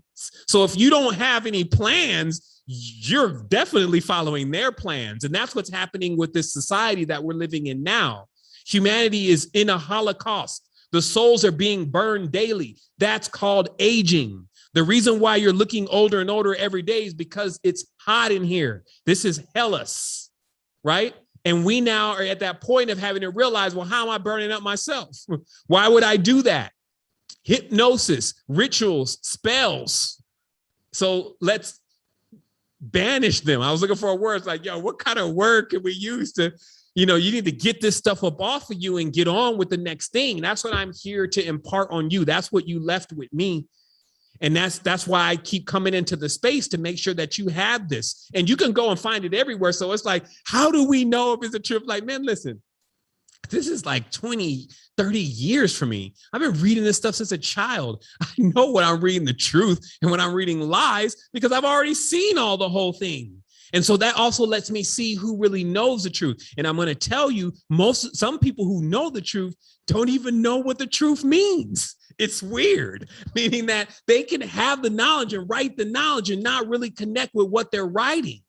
And so, of course, I'm going to try to keep awakening those folks. Like, listen, do you know you're connected to the truth? But what that means is you have a certain level of power. You do have rights yourself. You are a sovereign. And so now you have to take yourself back from this. You got to steal your mind. And I'm going to show you why. So it goes on: religion, inner and outer mysteries. The inner and outer mysteries describe respectively the secret teachings behind God, contrasted with the literal interpretation of the scripture, because obviously the real secret about God is totally different than what everybody thinks God or Gog Magog is really about. Right. And then it says it's edited. The religious discourse within the inner teachings enunciates the scatological tradition, the basis of the human civilization and development, which is basically the scatological ship. That's why they say that the courthouse is a ship docked on land. So they are in allegiance with the sailor, which is Sailor Moon. They even make a cartoon about it. Right. And that is the ship or the sham that contains the sea germ or the ark. So that way it can keep rebooting realities. And those are frequencies and wavelengths, not physical objects. Okay. So class, upper and lower class, angelic and human offspring, segregated through the dynastic bloodlines, inequalities, which are emphasized and codified through the social structure of class. Right. So there's this whole caste system because people are mixed, as we talked about before, even some with totem animals that are directly in conflict with other totem animals. The bird and the snake, while being evolutions of each other, are rife enemies of each other. Right. So a snake becomes a bird. So to unify the upper and the lower Egypt, you must wear the crown that has the snake and the bird on it. When you are wearing just one of them, watch out. Like the US, they run around with that bird all the time, bird dogging everybody, literally a bird dog, right? And then you have the snakes running around, China, the serpent, pentagrams, right? So you got these two bloodlines in quarrels, but still being governed by Baal. And that's why I was telling you that when people are doing that good, evil kind of thing, and they want to be the mammal today and then act like a reptile tomorrow, and then you jump on a team with them, why you never end up getting anywhere. As I was explaining today, you know how many people keep coming out saying they got ideas? It's been going on for thousands of years. We've been in this prison, basically a prism, with people and their ideas about what they think is going on. You see what I mean? And you can watch this. You can see encyclopedias with people you don't even know who they are. You can say their names. There's millions of people that have been through this. And how many of them have really figured it out? Could it be that they were afraid of what they were looking at or didn't believe, or that it was not even in front of them? How long is it going to take for us to reach this level of awareness once again before it's blot out? Do you think that these beings have any intention? It's like, see, the revealing of these laws and these decrees and these oaths, that has to happen. I'm going to show you here in a moment. It's like, it's a part of the whole thing. It's a part of the whole surveying process. That way, anybody who agrees to that bullshit after this, then it takes. It's like, well, you know, we came around every 7 years and we redrew out all lands and we gave the edicts and decrees and told everybody who was the ruler, and they went with it. So we're going to go in for another 5,632 parsecs on that being sold, meaning it's a real thing going on back here. And it's important, meaning back here behind the world, behind the veil, right? And it's important to go behind the scenes and to get yourself and to get out of all of that stuff. Like, look at how trapping it is. I broke down a word the other day. Well, actually, it was a few months ago. My brother Soul, or son, actually, son DeLorean, you know, who I still, you know, in my heart. You know, he says to me, yo, your etymology was weak. And he was talking about my etymology on the word freedom, right? And he just, you know, he had to get at me because he knows that we come from the ancient school of etymology. So, you know, I normally go in about a word. I can take any last name and show you how the whole last name was constructed and what it all means, right? So he's like, what is it? Why are you decoding this weak word, man? It was weak. And so I even had to think about, yeah, you know, maybe I should have decoded something else. I'm not even sure why I made that the video. And it came full circle of why I did the breakdown etymology of the word free and how freedom is not free. The moment you put dome on free, you put dominion on free. And the word freedom means to release the dominion. And the dominion, they're pretty dumb. So they're actually in a space where they're imprisoned, and dumb people are releasing them through this idea of freedom because they're just saying words that don't even know what the words mean. And they even feel good about it, right? So there's something going on beneath the fabric of reality, and we need to get into that fabric. So as we continue, so we see there's a dual world. Let's look at one more thing then. Now that we are aware there's a dual world, and this dual world is being governed. And so there's leaders of the governing of the dual world. So look at it, read it. Holographic Reality, Pierre Sabak, after a Masonic fresco showing both Euclid and that old Python. I told y'all, you can look at the first recordings before having any of this knowledge. I told you Pythagoras was the reigning lord of the serpent world, right? That old Python, Euclid and Pythagoras in this image. Euclid encodes the human knowledge, right? So the as below, you know, the basic blocks and stuff, the pyramid, you know, you got the square, you see the triangle. All right. But then we have, which is in contrast, the Pythagorean teaching, which is the denotational of the seraphim, the dialect, or the double pillars of the Freemasonry. The two philosophers stand under the Ouroboros, a serpent eating its own appendage. Latin penis, a tail, articulates a grafted bloodline entitled as lordship, divine. This lineage is portrayed as a descendant of a boat and is shown in religious iconography with the halo, a cryptological marker of the ophanim or the wheels. Okay, so very clearly what we're saying is that Euclid was the initiator through the Euclidean solids. That's like trying to teach someone the basic building blocks of even building geometry, how to make buildings, right? While Pythagoras is teaching Rephaim knowledge about dimensions and about mathematical scales, tones, frequencies, right? Pythagorean monochord. So let me just make sure I'm in order here with my notes. Yes, okay. Let me drive. Let me hit this thing in reverse a little bit, okay? So actually, you know what? We're right here. We're right on point. Okay, so what we're elaborating on here, because we're not going to exhaust this. We got to drive back around this in about a week, or I call it a strong. They call it a weak end. I call it a strong front. That's the difference. You see what I mean? It's just looking at the words. I'm tying stuff up here, but it's a strong front. So we keep going. So this is not the time to completely decode that old Python and Euclid, right? But it's an awareness that there's a dual world going on here. And that world is so cliquish that there's literally a different set of instructions for each world. So there's a world of initiates, which would be like, as we're seeing here, there's a spiritual or esoteric level to this, right? And then there's an exoteric level. So this is where a lot of the confusion comes in about the meaning of things, because things have a dual meaning. There's a base meaning, which almost bears no similarity. It almost bears no similarity to its higher or occult meaning, except to the adept, meaning to have the vision to be able to see what's going on in the distorted space and then pair that with what is going on high is an indeedly difficult talent and technique. It's called discernment.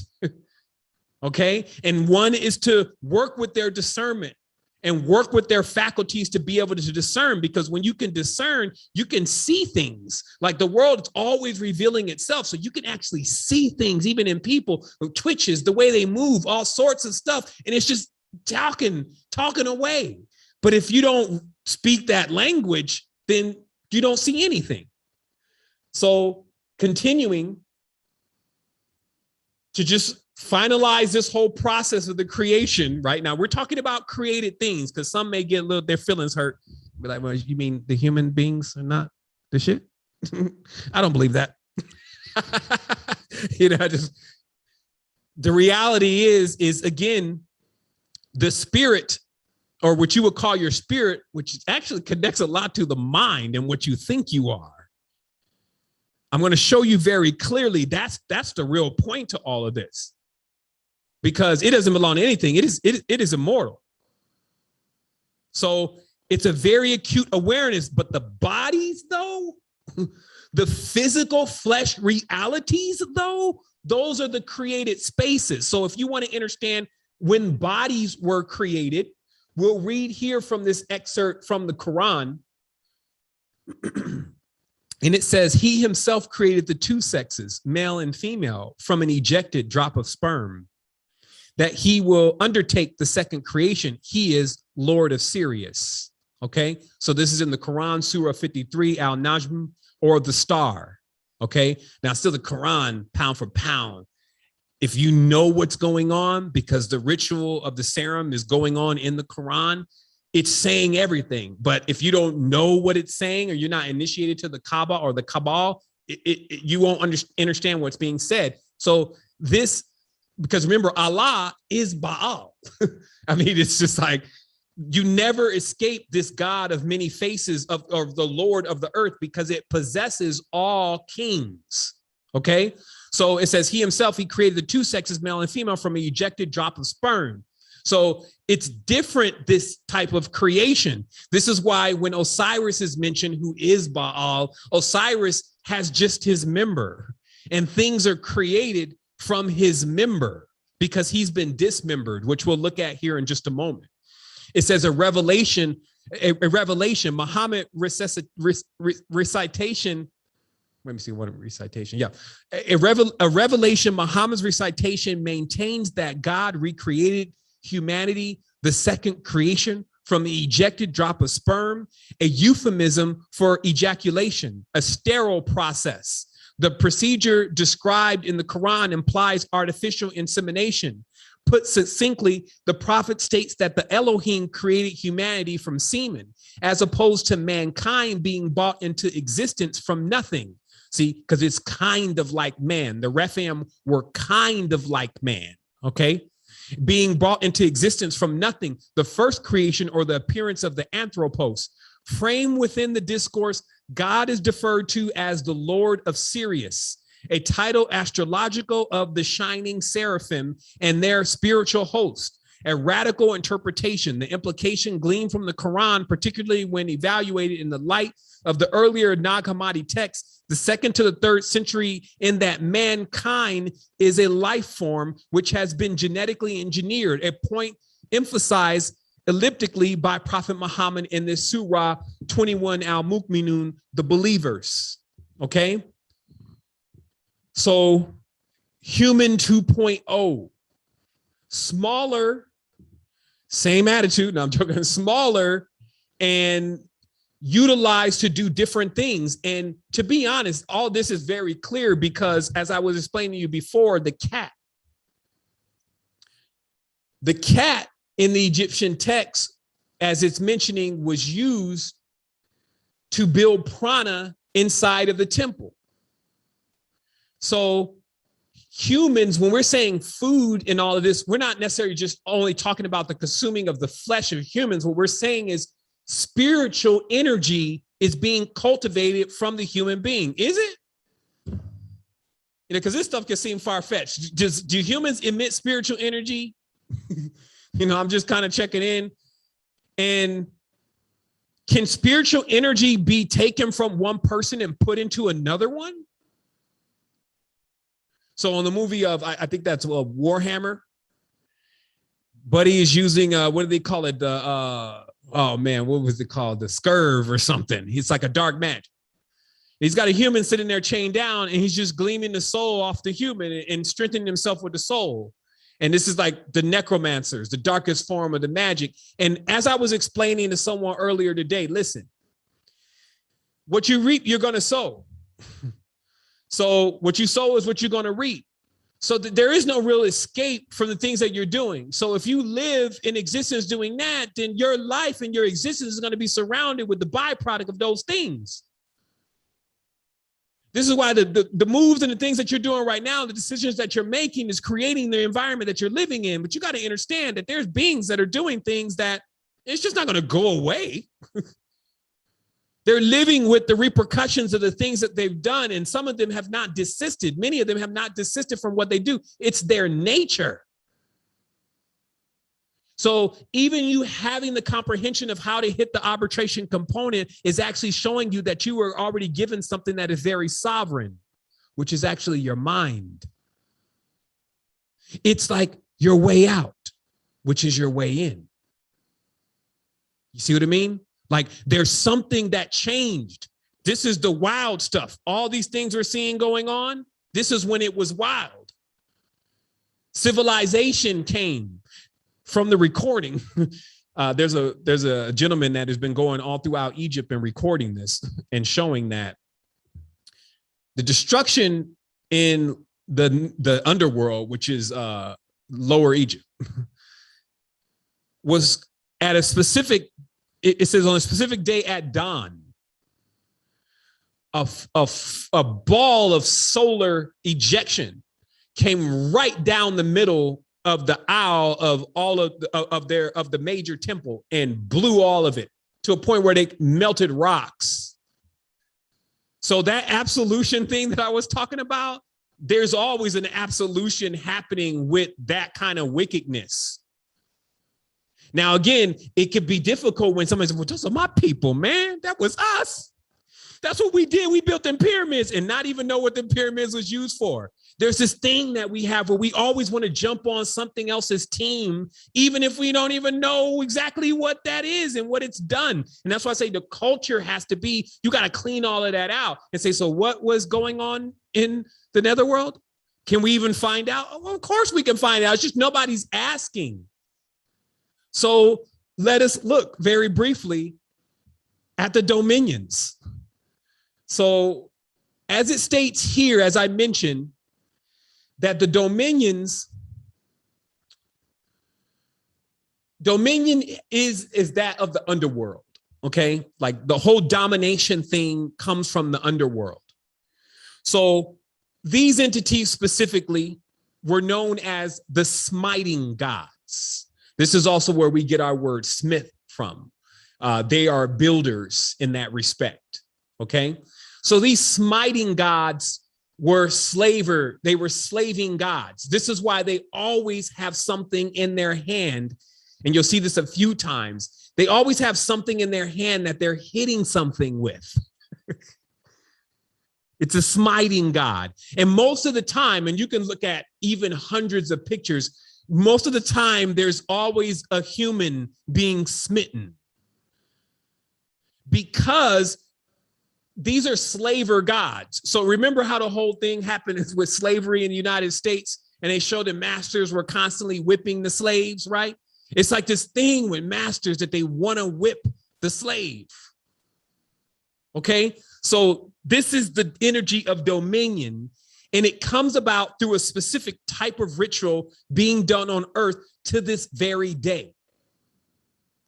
But it's important for the connection to be made that Nimrod is Osiris. When you understand, I believe that's the Atef crown, which is the crown of Lower Egypt. It's basically the crown of the ruler of the underworld. Anyone that says they're the king of the underworld,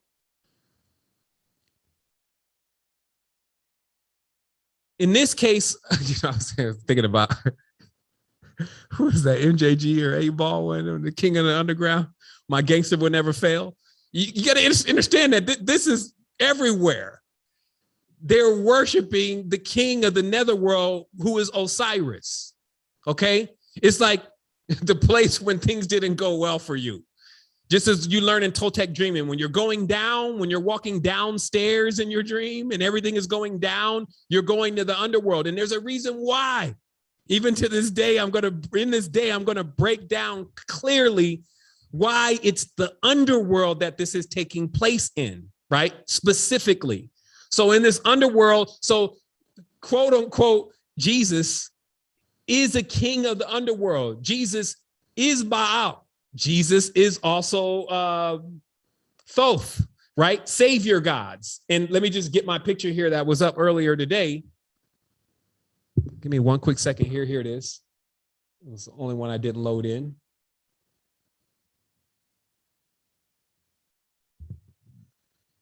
The one on the left, Carl, that's Charlemagne. So that's the immortal Charlemagne, as they call him, right? That's Jesus, right? And then right here, that's Oscar, right? Who is Oscar? Osiris. Because anyone who gets an Oscar is a car, a vehicle, a transportation for Osiris. Because they worship Osiris. And this thing has gone on long enough. Like, even today, I was like, man, it's wild. Because Osiris is all about court. The netherworld is all about court. They're all about legal proceedings, as I'm going to show you here in a moment. And that's how they convict and bind and give time. They have another process that when a person gets into the netherworld, after the accusers accuse them, and just like a court hearing, they're found accused through their mind, then the ghost moves in, also known as sometimes the Holy Ghost, and offers a deal to infuse them with a certain amount of energy for an orbit of time, because only the ghost can reanimate that person again. So this person will be wanting to come back in the world, but will make a contract with the ghost in order to basically live only 50 years. 60 years to be able to see their loved ones and be with their loved ones again, only under the condition that they forget everything. And that in the end, though, when it's time to draw nigh, then the scales are weighed again. The same thing plays out again, except for the bargaining chip gets even crazier, meaning the ghost then charges more interest. That is why the debt-based system functions, because the whole Catholic Church, Christianity, Jesus, the whole thing is just about getting people's sins, their debts, getting them to believe that they are guilty of these sins and thus need this particular system to absolve them of the sins, which is like a few Hail Marys and a few other things. And then from that point, you're now in the hands of the vicar or the Salic priesthood, which we'll talk about here in a moment. So just realize it's court. Court is in session down there. So look at this then, to take a quick moment to gain your sovereignty, because some are like, well, man, I should turn this off. This is too much for me. Some are like, bring it. And some are in between. So let's just clarify very briefly here. Where is your raft? Actually, you know what? Forget a raft. We need an entire boat, preferably Donzi motors and a few jets. Where is it? It's right here. Okay, so I'm reading the canons of sovereignty, which is like, remember, this is 5,000. So I think there's 10,000 of these, dropping gem after gem after gem. So I just had to pick and choose. It was like candy of what is specific. However, I found a space that summarized the entire thing about what do we do about this? What kind of arbitration or what kind of right do we have?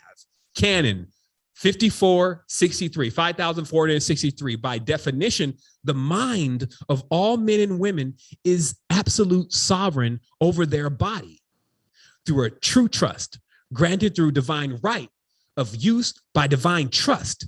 Therefore, no person, entity, spirit, or force may abrogate nor interpose themselves into or above such a sacred and inviolable covenant. Okay?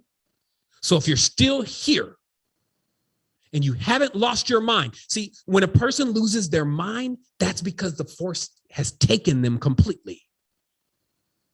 Because they lose their sovereign altogether. They lose the ownership of the only sovereign thing they have, which is their mind. Now, watch how this works. This is not just a statement. You know how they tell you free your mind and the rest will follow? Okay, free your mind and the rest will follow. Okay, why? See, because the mind, it doesn't belong to anybody. We're all sharing this collective consciousness thing called a mind. And it doesn't belong, like even their hands, they can say, oh, well, your hand, Nuthi Seaton created your hand, and that hand belongs to Nuthi Seaton. So that just means that in the accused, like, so everything that you did with those hands, we're now going to take account for that. And I'm going to show you how that works in the netherworld. However, with your mind, though, your mind can be free, and you are your mind. Like when I died, I was still thinking, and it blew me. I was like, so we're dead. How are you thinking? Truly, life is not in the body.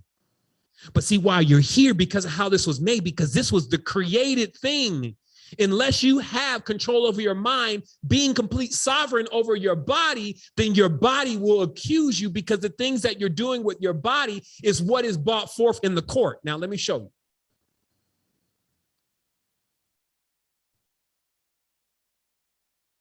I'm just going to go here really briefly. Now, you may not be able to see this completely because it does get a little jarbled on the screen, but I'm going to read it for you. This is an account. And now remember, in a priestcraft, all of the information is edited in order to, it's like, okay, let me bring it.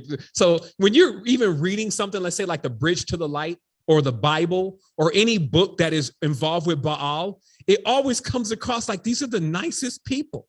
And you should do this, and you should be like this, and you should be the greatest person, and you should never cheat and never steal or any of this, right? And so this gives you the impression that God is like that too. And never could you be more wrong. That's why they say they break the rules because they are the rulers. They tell you not to do it, but that because they do it all the time, and they don't want you to have any part of any of that kind of stuff because it all belongs to them. So all their books play out when you're reading them like they're balancing good and evil and all of that. But when you know how to read between the lines, then you know what's being said and you know what's going on. You just need to know who the characters are here. So it says the boy Sai al-Seer answered him. Okay, so this is in the book of Setni Kamwas and Sai-o-Seer, which is one of the oldest books that have written and still are actually, it survived, not just fragments. And it explains some things that when we look a little bit deeper, it's telling us how the underworld works. So the boy Sai-o-Seer specifically is already being, if you could say, he's being reared into being a member of the council and the court of Pharaoh, if you may. Okay, so this is a little backstory on this. So Seir is dreamed about by his mother, and his mother is told by a god that this Seir is going to be in the court, and he's going to possess different levels of power, right? And that she's with child. So this story also repeats over and over and over again. It's about a woman who is beyond the age of having children, and then she's being told by a astral force, an angel or whatever, that she's going to have this child. And she laughs for a moment because she's like wondering how she's going to have this child. And then she becomes pregnant, and this child becomes the joy of this man and this woman, or this old man and this woman, right? Because this is symbolic. It's saying basically that this child is going to be produced not by a human being, but an angel. The same thing is what is called the Immaculate Conception, right? And the reason why is that's a part of the covenant. It's called the covenant of the salt, which is symbolic to the saltus, or the woman's sexual organs. That basically, in a nutshell, we'll get into this deeper here in a moment, but in a nutshell, this child that is being born, just like we saw in the book of the SARS, is not completely humanoid. It is half human, half what you would say is angelic.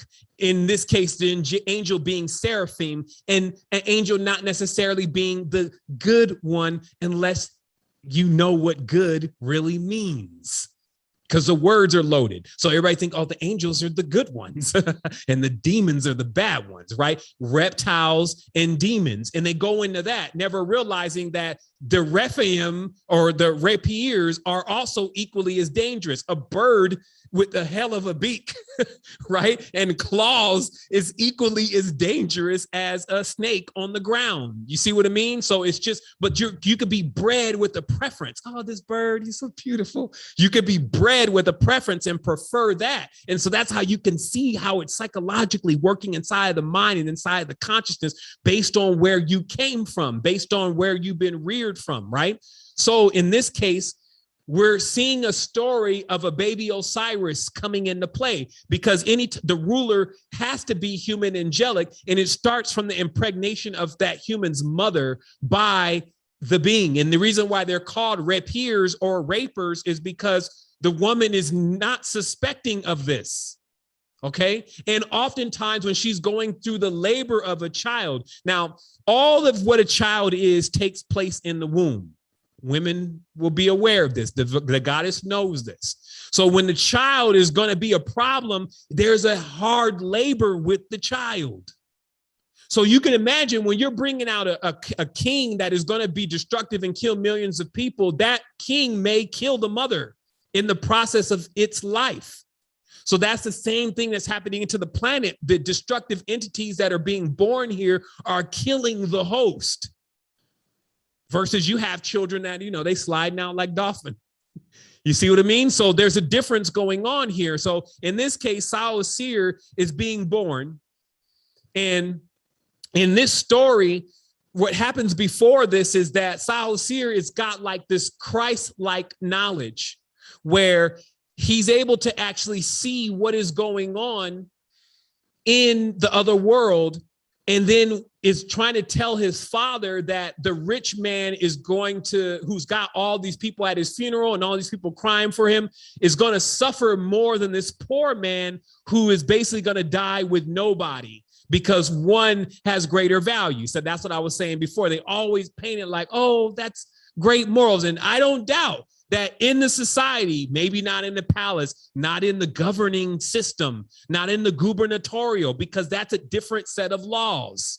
But amongst the people, stories about Seir, just like stories about Jesus being the good person and taking the keys from Satan, that's what everybody was reading. That became their gods, their heroes, etc. Right? So this story goes on, and he's basically telling his father, I'm going to show you what it looks like in afterlife, in the netherworld. So it says, Sedney asked him, which is the father, how could you do this? Because he said, let me start reading the beginning. The boy Seir answered him, if you wish, I will show you the poor man who was not mourned, and the rich man for whom all the wailing was done. And so his father asked him, Sedney asked him, how can you do this? And Seir said, he took his father by the hand and he conducted Setni to a place in the western desert.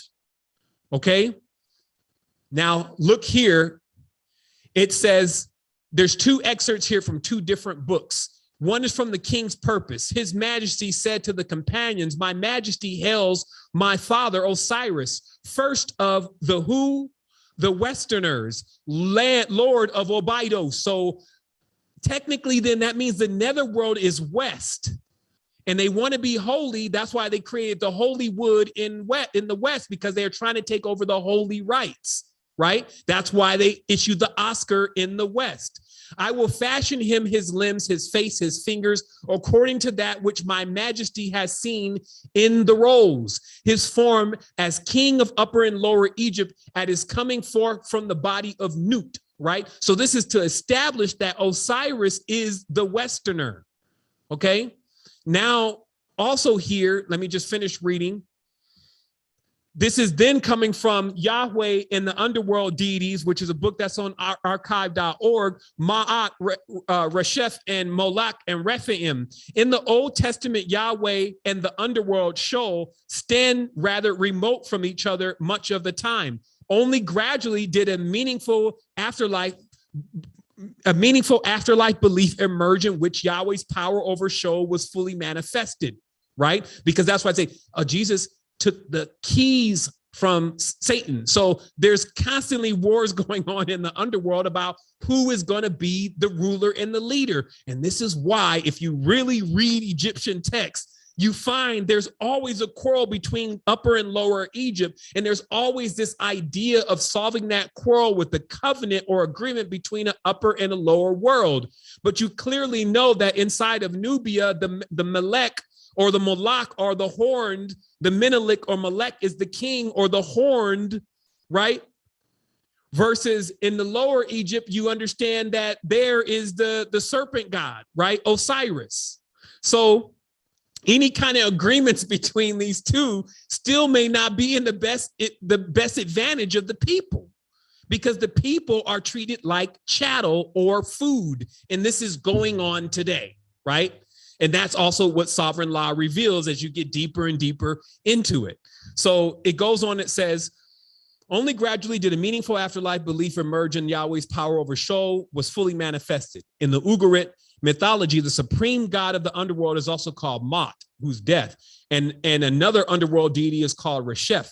There are grounds for believing that Moloch was also associated with the underworld, whilst the divinized spirits of the dead were called Rephaim or RPUM, Rephaim, a term clearly related to the Rephaim or the shades, right? Now, these are totally different books of the Old Testament. I shall consider in turn what become of these various netherworld deities in the Old Testament, right? So we're talking about the shades.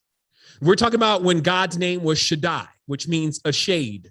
A shade means it's dark. This is the netherworld. Right? That's why Osiris is the Lord of the perfect what? Black. The black they're referring to is not this one. This is not black for any color experts here. You see what I mean? Skin tone is not black. We're talking about blue blood, black, Mot, which means menstrual blood spoiled. That's what this is referring to. So it's the god of the stench and the god of the filth of an abortion. Basically meaning that there is no life. It is barren. It's a Westerner or those that are in the desert. There is no life. Okay, so they're very clear. Why is there no life? Because there's no generative component. They are using something like a generative component, which is splicing in DNA. I'm sure some may have saw Elon Musk today unveil the first Android that he's planning on having out in a year. You see what I mean? As their plan or Skynet's plan continues to unfold and everybody's like, he just cracks jokes. The jester, the joker, right? Everything about it is loaded with, hey, this is spelling a bad idea for you. But then everybody, smile now, cry later. A grimace or a grinning angel. You see what I mean? So it's just this connection, this awareness in order to become sovereign, because these are the things when you start thinking about bowing down, calling somebody's name in some prayer, you'll think twice. Because what you'll find is there's a monopoly, literally monotheism, a monopoly over the underworld. So when people play around with these different external fleshly gods, that's why even Baal says, I will always be more powerful than your gods, because you envision your gods like you, small, like an insect to me. Meaning that, yeah, people kind of think of Jesus as their God, and through stature, Jesus looks a little scrawny versus a big horned demon God. You see what I mean?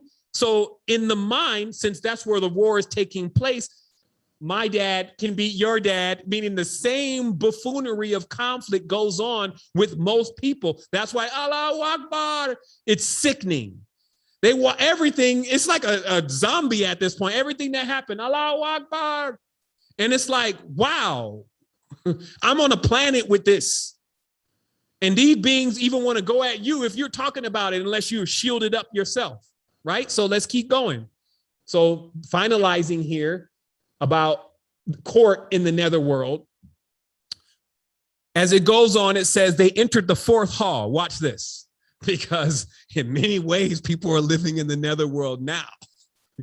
They're trying to figure out like, okay, so the netherworld must be under Las Vegas. Yeah, you may be right. But physically is different than frequency. Okay, so on a frequency level, when they entered the fourth hall and Setni saw people who were plaiting ropes while donkeys were chewing them up. Okay, so people were plaiting ropes. That means braiding ropes, and donkeys were chewing them up. What does that sound like? That sounds like people who are working on something and they think that this something that they're working on is gonna reap some kind of benefits. They believe in something that they think is true, and they think they're creating something, and why they're doing all that, something is just sitting there eating it all up. Why they're creating it. It says here, they entered the fifth hall, and Setni saw the noble spirits standing in their ranks. But those who were accused of crimes were standing at the door pleading, and the pivot of the door of the fifth hall was fixed in the right eye of a man who was pleading and lamenting loudly. They say later on that was the rich man. They entered into the sixth hall, and Setni saw the gods of the tribunal of the inhabitants of the netherworld standing in their ranks, while the servants of the netherworld stood making accusations. This is why when they show you the pots, right, and they show you these pots of the netherworld, and they show you that there are spirits in the pots. Another lens in on this from the script, when it reads deeper, says that there were serpents there accusing and making accusations. You need to not blow past that. Because in court, you need to know who's accusing you, who's bringing the charge, who's bringing the claim. And if you remember in the Bible, it also talks about that in this case, the devil is the great accuser. What does all that mean?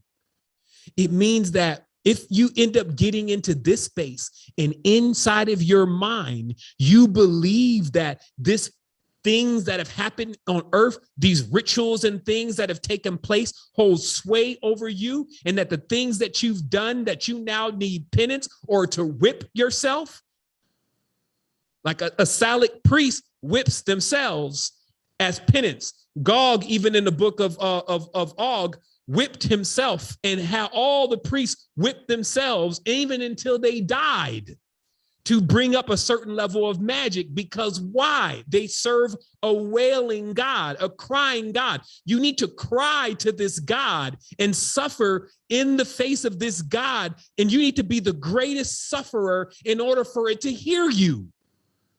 Do you see why earth? You see, this is Christianity is making up 60% already of the world religions. And then all the rest of them, Catholicism, Islam, all these are all the same traditions, falling in as worshipers of Baal, bowing down. and fighting over something that is only going to bring charges against them when they get into the netherworld. That's why they tell you, oh man, you're doing all this wrong. You got to make these rakats. You got to do these salats. Now, again, there are practices within this that make a being wise, but it's always got to contain that. That's why in Freemasonry, they say, oh, you need to believe in God before you could, or if you're going to be a Freemason, we don't accept any atheists inside of Freemasonry. So you're like, oh man, they believe in God. So they got to be good. Then you pick up the bridge to the light. Now the book is saying everything but a good thing. You're like, okay, well, this is good. But then they told you there is no one good except for my Father in heaven. That's what they're saying. They're telling you the code right there. It's just loaded within languages and spells that good or God or Gad, more specifically, which is what we're going to be getting into in the next sovereign session, probably. Gad is actually the wailing God. So there is no one that is good but Gad. And so in this case, Gad, the attitude, as I told you already, the jealous God, when Gad lost his member, it equated to circumcision for males. Let me show you this really briefly.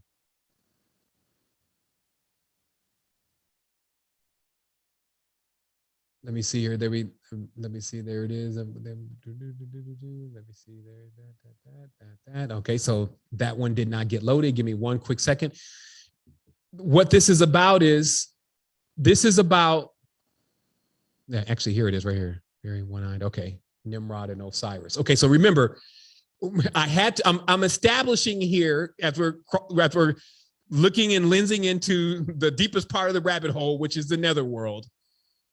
Just confirming, because there's a lot of Osiris worshipers, whether they know it or not, that Nimrod is Osiris. So finally, when you get all of this together, for those that are still worshiping and bowing down, you'll realize that you're actually the demise of your family, your children, your race, your DNA, and everything else. So if you don't stand up, then it's not going to fare well for you. It continues in immortality. So what this is saying is in the time before the unspoken mistake, when Og's land heralded Nimrod's accomplishments, Nimrod was called the great hunter and a killer of the large giants and things. Now remember, Nimrod is Orion. Okay, the dog at the feet of Orion is Sirius. While on the field of battle, Nimrod did sustain a loin injury when he engaged the one-eyed Rephaim named Arg in warfare. That very same one-eyed Arg who fought alongside Og in the 100,000 giant war. When Nimrod wounded Arg's neck with the driver and the chaser, Arg unconscious body fell to the ground with his outstretched hand still grasping his sword. The sword's blade sliced upward at Nimrod's loins, cutting open his foreskin, and the skin of Nimrod's wounded member hung as a testimony to all. So some never knew what is the origin of circumcision. All priests of Nimrod are circumcised. They are like eunuchs before the Lord. Okay? Why? Because Nimrod lost his, just like in the battle with Osiris and Set. He lost his member. But then when he came back into the court, look, this is just letting you understand the behavior. When coming back into the court of the Nephilim, forced all of the Nephilim, as it reads in the book of Og, to all be circumcised too. So basically, because he had lost his pride, he levied that immediately on everybody that was in the kingdom, so that anybody who still had their complete member wouldn't feel like they were higher than Nimrod, who was then known after that as the half-membered, which also seems to correlate to the loss of androgyny. Okay, so they call them half-member gods throughout this point, or actually half-loined. But again, some may not understand, well, why is the circumcision thing so big? Why is it? Because it's the right of Osiris. Osiris lost his thing, so symbolically everybody else in that camp must lose their thing. Does that make sense? Okay, so Again, just understanding the attitude, the behavior. And that's why when you see a rapier or rapper, they got this same kind of swagger. They got that same kind of attitude. Now, I'm not talking about, again, those who are mixing together them beats properly and bringing in them lyrics properly like a true phonetic Phoenician should in order to unwork the spells of this dancing goat. I'm not talking about them. I'm talking about the ones who are doing death and destruction by spewing out poison in the land like venom, right? So they're like eunuchs before their Lord. They're castrated. That's why there's all of that going on in that space. It's because the one that is their leader doesn't want anyone to feel like that somehow they're the more masculine one because they have their member intact. So as we go on here, some of this stuff is like, okay. So as we understand then what we're talking about is we're talking about a covenant, okay? And this is what I was mentioning earlier because it's like, man, can't we all just get along? Like, why, when is this going to just chill out for a little bit? Because, I mean, can't we get more wiser? Why is this stuff still happening in the world? And it's still happening because there are many who are bound to it. They've done these rituals. And that's why I was saying, even in these churches and stuff, they're doing these rituals on people. And people don't understand this stuff affects you. It's like in your sleep. You know what I mean? Rituals are being done. You know, you're praying on things. You're putting your right hand over your heart. You know, you're swearing to 51 or 50 pentagrams. And, you know, it's like, you know, what is going on? And somebody said, yeah, the Christianity is a recycling program. Exactly, because it's under the Star of David. And the symbol of David is the symbol of recycling. It's basically to use one thing to make everything. That's the art of recycling. And that one thing is a oob, which is also known as a tetrahedron, also a flower of life or a Merkaba. Basically, the ability to interface with it or to actually to screw into it is the same thing you would use with a wrench. That's why a wrench has a hexagon on it to plug into the star to turn the star, right? And then the way when you know how to phase and turn the stars, we're going to talk about here in just a moment, that then nullifies time and also nullifies how things appear. So you can appear in any part of time as different things. This is why we see, I'm not even done yet here, watch this. We see 3 of the same people standing around each other, servicing each other. Watch this. I'm glad I remembered that we hadn't finished with what was going on down in the halls of the Minty.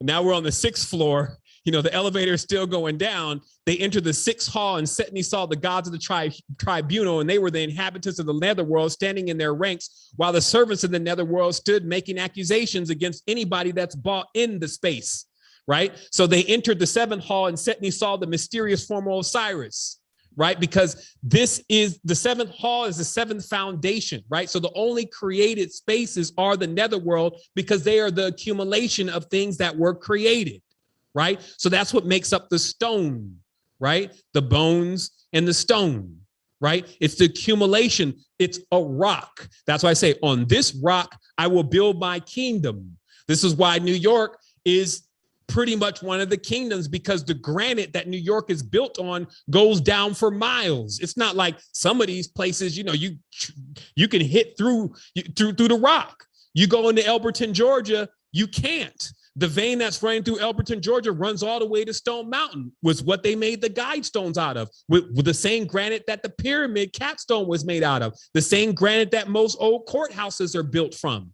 You see what I mean? Because that is the part of the body. That's the communion, you know, my flesh and my blood, my bones. You see what I mean? So this is the craft. This is the gubernatorial. So again, there's hundreds of thousands of millions of oathed up, aligned up men and women that are meeting every other night to discuss what's going to happen to you. Like they got one dude on the internet. He's a Mason, right? And, you know, no offense, but I don't know what it is sometimes with our people, man. He's a black Mason, right? So he's so busy trying to floss off that he's a Mason. He's spilling secrets at times and got shit on the counter and stuff that lets people know the secrets. So he's out and they're about to go on this trip, right? And they're all going to the desert. So he's out there, he's got his cell phone on, right? And then when he cuts his cell phone on, you can see in the background, that's what I say, sometimes you just gotta be the fly on the wall. You see when he cuts on the cell phone, everybody's uncomfortable, like, what are you doing? And then he talk about, oh, here I am, me and the brothers, we about to go and do our thing. Yeah, it's going to be a big one tonight. And the other guys are like, is this even cool? And then somehow they get a little bit more comfortable about it. And they're like, oh yeah, we going out to the desert. There's going to be a big one tonight. So what is this big one they're talking about? And there's busloads of them. They look like your janitors. They look like your blue collar workers, right? But large groups of them all going into the desert somewhere to practice rituals. And then you be like, that stuff doesn't exist. Nobody could be doing that. And as I said, they love it. They enjoy it. It's their favorite.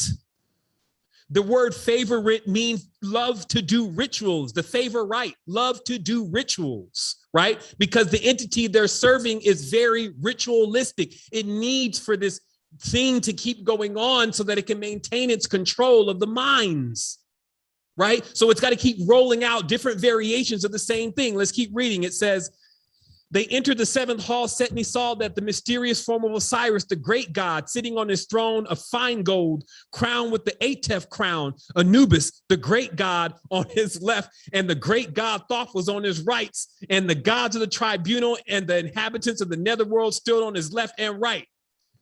These were all the same people. It's like, how creative is that? You just got a bunch of you standing around. Anubis is Osiris, is Thoth. So it's like, you see the parallels. That's why when you're reading this kind of stuff, if you know the knowledge, you're reading that. That's why we were at that point. We were like, damn, it seems like Anubis is Thoth. And it seems like Thoth. Why did Jesus go to Egypt? Did they hide him in Egypt? Why was Moses in Egypt? What the hell's going on with Egypt? And it's because it's all that same code, all that same covenant. So he who would be found to have no misdeeds, so then they smooth it over for you, right? For that devout worshiping follower, he who would be found to have more misdeeds than good deeds is handed over to the devourer, who belongs to the Lord of the netherworld. His ba is destroyed together with his body, and he is not allowed to breathe ever again. Because that just means you can't come to a world again, because only in worlds do people breathe. In other places, there's no air because the air element is not present. None of the four elements are present, right? So no coming back to the physical world, right? Not doing what Osiris wants. He who would be found to have more good deeds than misdeeds is among the gods of the tribunal and the Lord of the netherworld, while his ba goes to the sky together with the August spirits.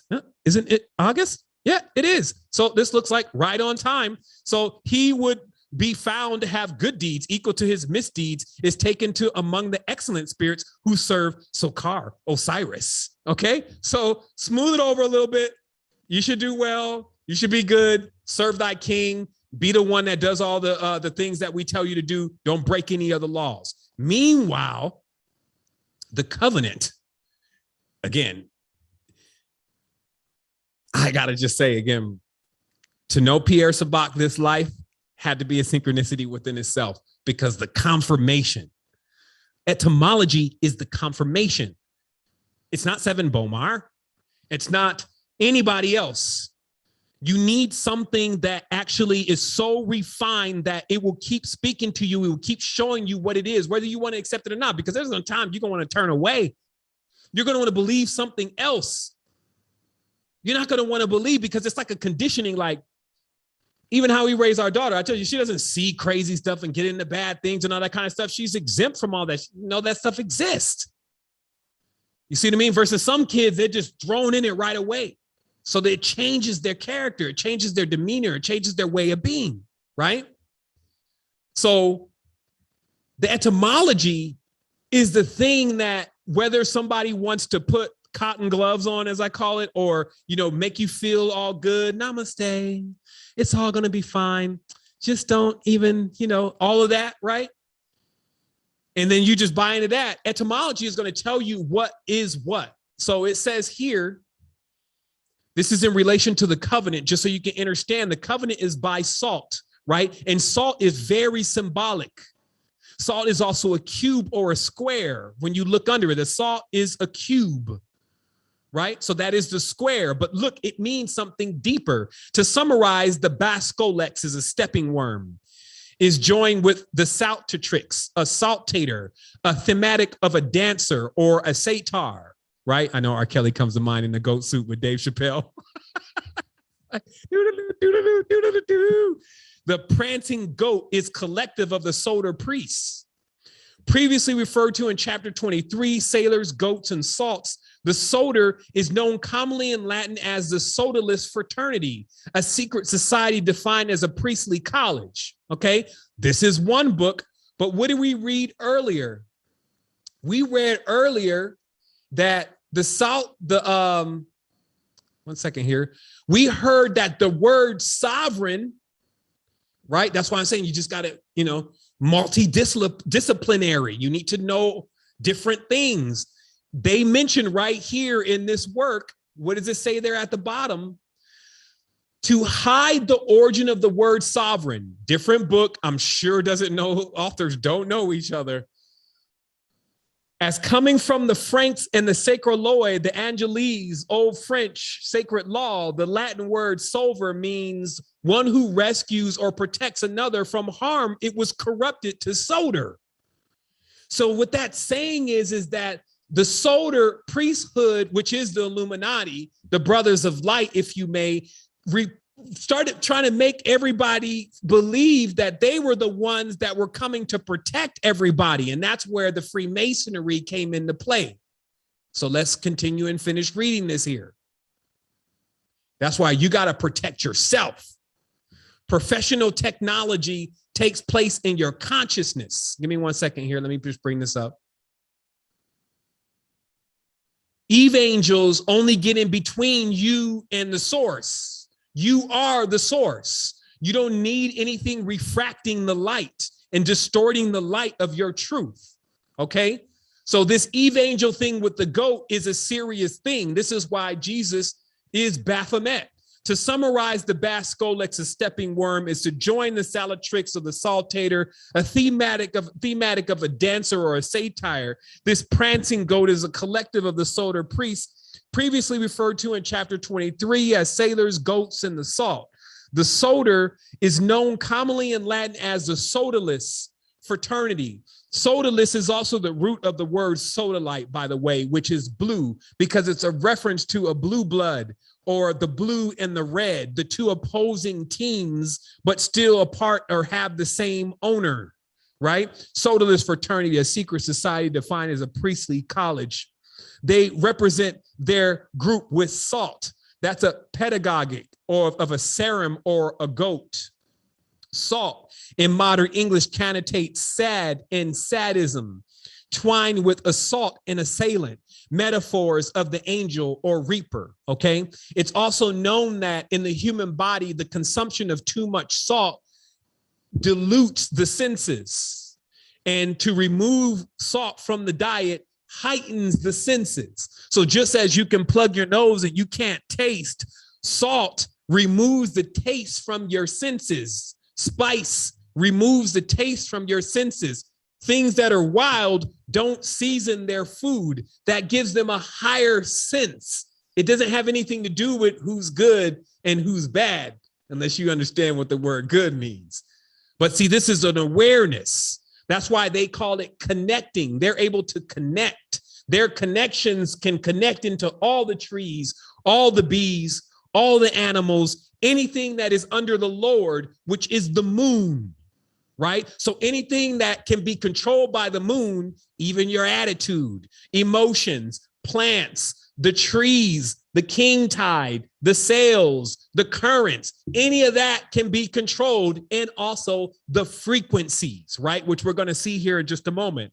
So it says, and it goes on, they represent the group with salt. It's a pedagogue of the serum or the goat. Salt in modern English connotes sad or sadism entwined with assault and assailant, metaphors of the angel or the reaper, okay? Because the angel and the reaper is coming to get paid, right? This is why a person gets a salary, right? Sal is in the beginning of that. It's the payment for the covenant, and that payment is souls, because souls are the salt of the earth, Okay, the Latin noun sal or salt quotes the Semitic verb zar, to visit, explicit of the axari, the brothers of light.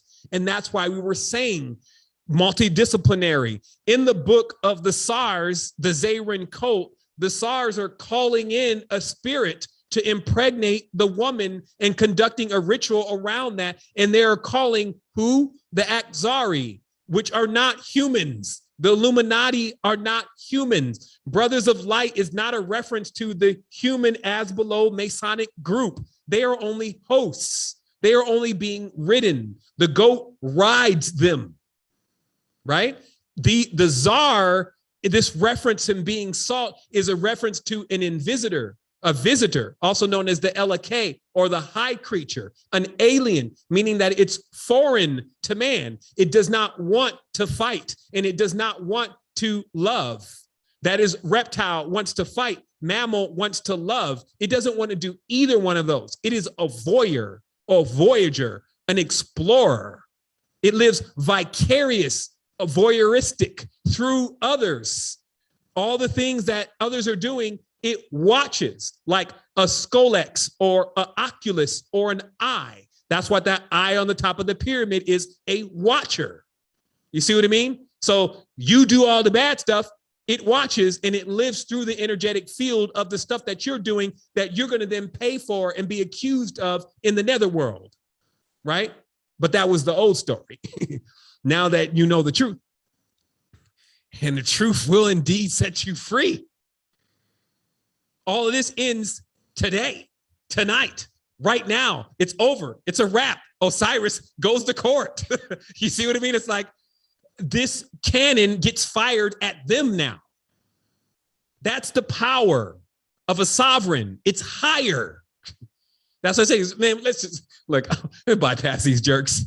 These lunar gods, they're psycho, lunatics. I'm not sure what happened, but we've read enough about it. Now it's time to go beyond. So how do we do that? We need to get our minds back. They say, steal your mind, make it still, stop it from moving. The vibration and the frequency of going to yin and yang in the temple of Cain and Abel, which is yet another reference. That's why Cain killed Abel, right? Because it was about bringing in the Canaan, right? And then Cain starts his progeny on earth while Abel resides in the other world. Baal is Abel, B-A-B-A-E-L, Baal. Abel, right? That's Mars, right? So again, it's like tumbling the wheel. So the Latin noun salt quotes the verb zar, to visit, explicit of the Axari, the brothers of light, consistent with the Illuminati, signified with the cobra or Theban. These are the Theban priests, right? Or the thieves. Device of the hooded seraph, a horn dragon, symbolized as the Yale, a type of fawn, depict her as the fornicator. Epith of the Axari quotes a human angelic fellowship, etymologized through the goat and partner with the woman's sexual organs or saltus. Let me move this up so nobody thinks I'm making it up. The woman's sexual organs or saltus, equated with the salatrix, a dancing girl. Her genitals are relative to the saltus, to leap, implicit of the intercourse and rape. Liturgically, the bounding deity ritualizes the sprinkling of the salt or the semen. It's cataloged with the goat, a demigod or angel, equated with the Sodi priest. So for those that, you know, you got this whole club, a whole group of people who've been brainwashed. They want to go join the Illuminati so they can get sodomized, so they can get stripped of their minds, so they can lose their minds, basically, then be accused in the netherworld, and we never see them again. Not in any world like this. They will go to places where there's no air, so there's no sky. You know, I say, you know, the sky is a big thing because it gives us this like it's a big tank, like a big thing going on out there. But in the underworld, there's a roof. And so you don't feel that expansion once you get into that. It's like being in prison. You're in a prism. And when that happens, you have a limitation in the geometrics of that frequency. So let's keep going. So masters of the waveform. So now remember, we talked about the sovereign has to also gain certain abilities. And if one does not understand how the matrix is put together and conducted, then they actually don't understand what kind of abilities would be needed in order to get them out. So these abilities are actually cultivated within the mind and the consciousness, just as Shakti, Shiva, Kundalini, and all those kind of forces are cultivated within the consciousness. So to summarize, it says serpent race, they're masters of the waveform, physical and spiritual. So it shows a diagram here, spirit on top as a waveform, electromagnetic energy in the middle, on the left, a seraphim or the physical spirit, and then a cherubim, which is physical and spiritual, okay? So in this, it says, in summary, the exploitation of the philosopher's stone is a fundamental to the utilization of the electromagnetic energy.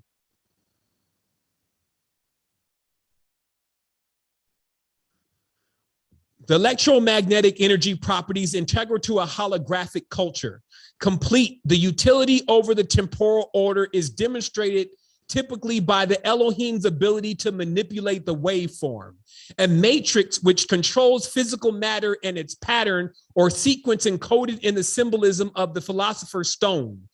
Pythagoras' monochord, layered and complexed. And the representation of the philosopher's stone is listed in the following table, okay?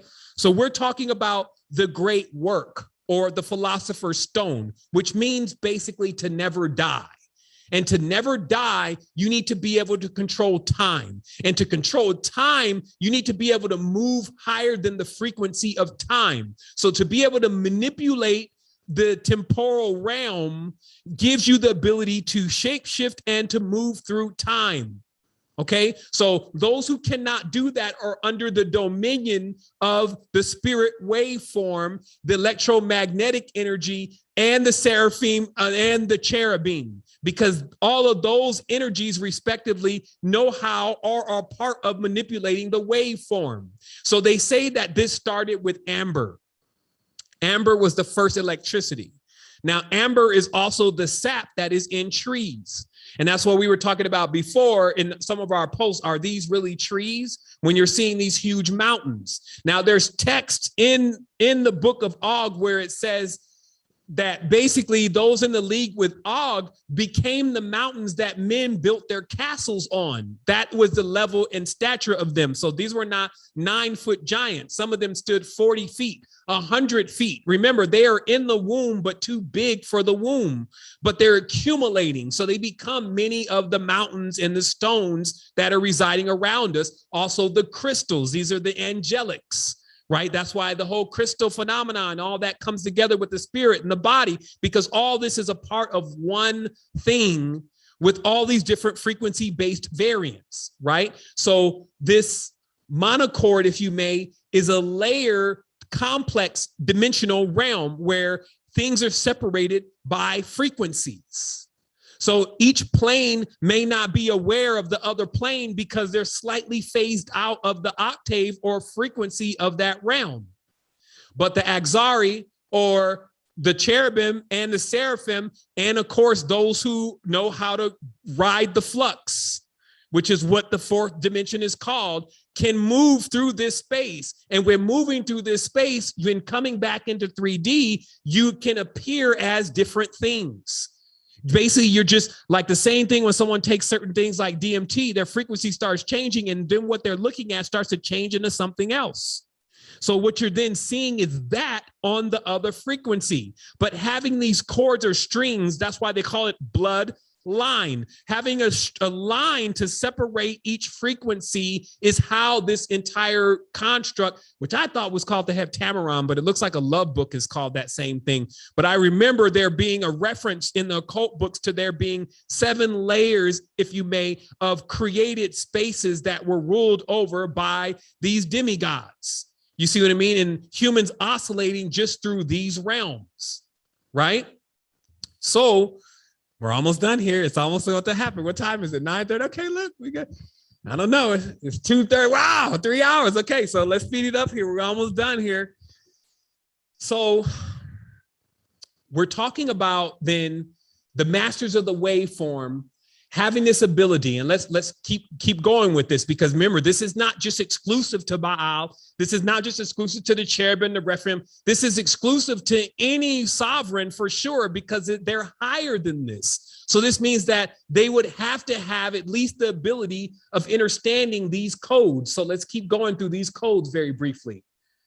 This is, again, to prove what I'm saying is that one can take their vibratory frequency into a higher stage. The wheels within wheels are the chakras. So while we can look at the moon, which clearly has eyes or wheels in it when you see it with the third eye open, also the body has eyes or wheels all over it. The human body has eyes or wheels all over it. That's why they show you the hand with all the eyeballs in it. They're telling you occult level stuff that the chakras, which, as I explained, this is where that whole thing came from in the conscious community, where some people want to take out their chakras. This is because a little bit of the knowledge dripped that the archons were actually the chakras, that the archons were the organs, and the organs were used to create the bodies. And those were the same nobles that were in the halls of Amenti, Rio, Cyrus, accusing people of what they did with their organs. So when you're in life and you're drinking all this alcohol, the accusing organ is going to be like, yeah, he was a drunk. I'm here. Look at my condition. And this is why you also become the Lord and the master of your own kingdom. So even when you do right by yourself, it does right by you, right? So, or balanced English, right? So you can't even get away from it. These words, it's all twined up. That's why I say it's like a slippery slope. You got to have something beyond words, which is to go into your consciousness and be able to shut it off after you tap into the great expansion of who you truly are without limits. Right? So this is something that you can do inside your consciousness. But while you're in this, there are laws, rules, edicts, decrees, and all this stuff going on. And you need to make sure that there's not traps set for you and snares set for you. So learning the laws of the realm is important, right? That's the sovereign law. So we'll finish here. And it says to deconstruct. Okay, because this later on gets into the high creature, which is, of course, an alien. And it's the reason why the whole UFO phenomenon is back on the scene again, because there's always plans. It's not like the aliens have not been here. There's just a working up process of introducing the alien to humanity. But the alien is going to be introduced to humanity through artificial intelligence, or what's being built with Palantir and what's being built with some of the strong AI, because the alien does not want to plug into something that has emotion. So the high creature, when returning to Earth or coming into the Earth plane, is going to use an advanced AI like a Palantir system to plug itself into, which is the same thing Elon or Elon is ushering in. That's why I put in the real Skynet. It's all playing out, and it's like playing out in front of everybody's eye. Nobody even knows what they're looking at. They're plotting it. Like, yeah, I want the Neuralink. I hope it's under $300. Yeah, I take it a shot. I hope they're free. Yeah. And meanwhile, they're making androids out of the human beings now. They're harvesting and cultivating them. This is what's happening. They're deteriorating the bloodline, right? So your blood is not even good anymore. They don't want to take your blood. You take these shots, they don't take your blood anymore, right? Because your blood is dirty. It's collapsing on itself like a haplogroup, like a G5 haplogroup. You see what I mean? It's like a recessive gene, right? Destroying your DNA utterly, right? Blotting you out from humanity, so your name will never be known again. Your name is your DNA, right? So it says to deconstruct the table, the Ophanim wills are presented covertly. First, let's see the table. Here's the table. It says, fable, base metal, and the gold. The allegory is the dematerialization of the Ophanim wheels, right? So to basically take your lead-like structure and body, which is moving at a low, slow, dense frequency, and then to turn it and spin it up. So that way it actually begins to shine. That's the same thing Dan Winter used to talk about imploding the bliss inside of your heart so that it braids. Okay. And the concealed meaning, of course, is hidden on levels of the reality, the dimensions of the monochord. So because when you're going through frequencies, you now actually shape shift into different things in those frequencies. So you now need to be prepared for that transformation of self. The elixir of life, the amber of rejuvenance. This is electricity and life force. Our ancestors discovered electricity already by rubbing silk against amber. As I said before, amber being large amounts of amber being large amounts of fuel supply for electricity. There's halls inside of the netherworld where they say the hall is completely boiled out and there's no sign of anything ever being burned. And the only way to do this would be to have some level of artificial light. Yes, because they actually had more than artificial light. They had amber electricity. But this kind of electricity generated through amber, which is predominantly the reason why we're not using it right now, it bleeds off into the person's energetic chi field. So it's not like electricity coming from the electrical socket. It's very similar to chi and electricity that actually moves through the body. So being around a large amount of electricity generated by amber also puts one into a higher electromagnetic state because of the frequency of amber, which is really the frequency of that tree, versus this oil-based electricity is 60 hertz. So it's locked right into a wavelength and that's it. Right. So that's what we talked about. There's no objects around generally that can actually charge the human's energetic field like piezoelectricity and these other kind of electricities because they interact directly with your chakra center.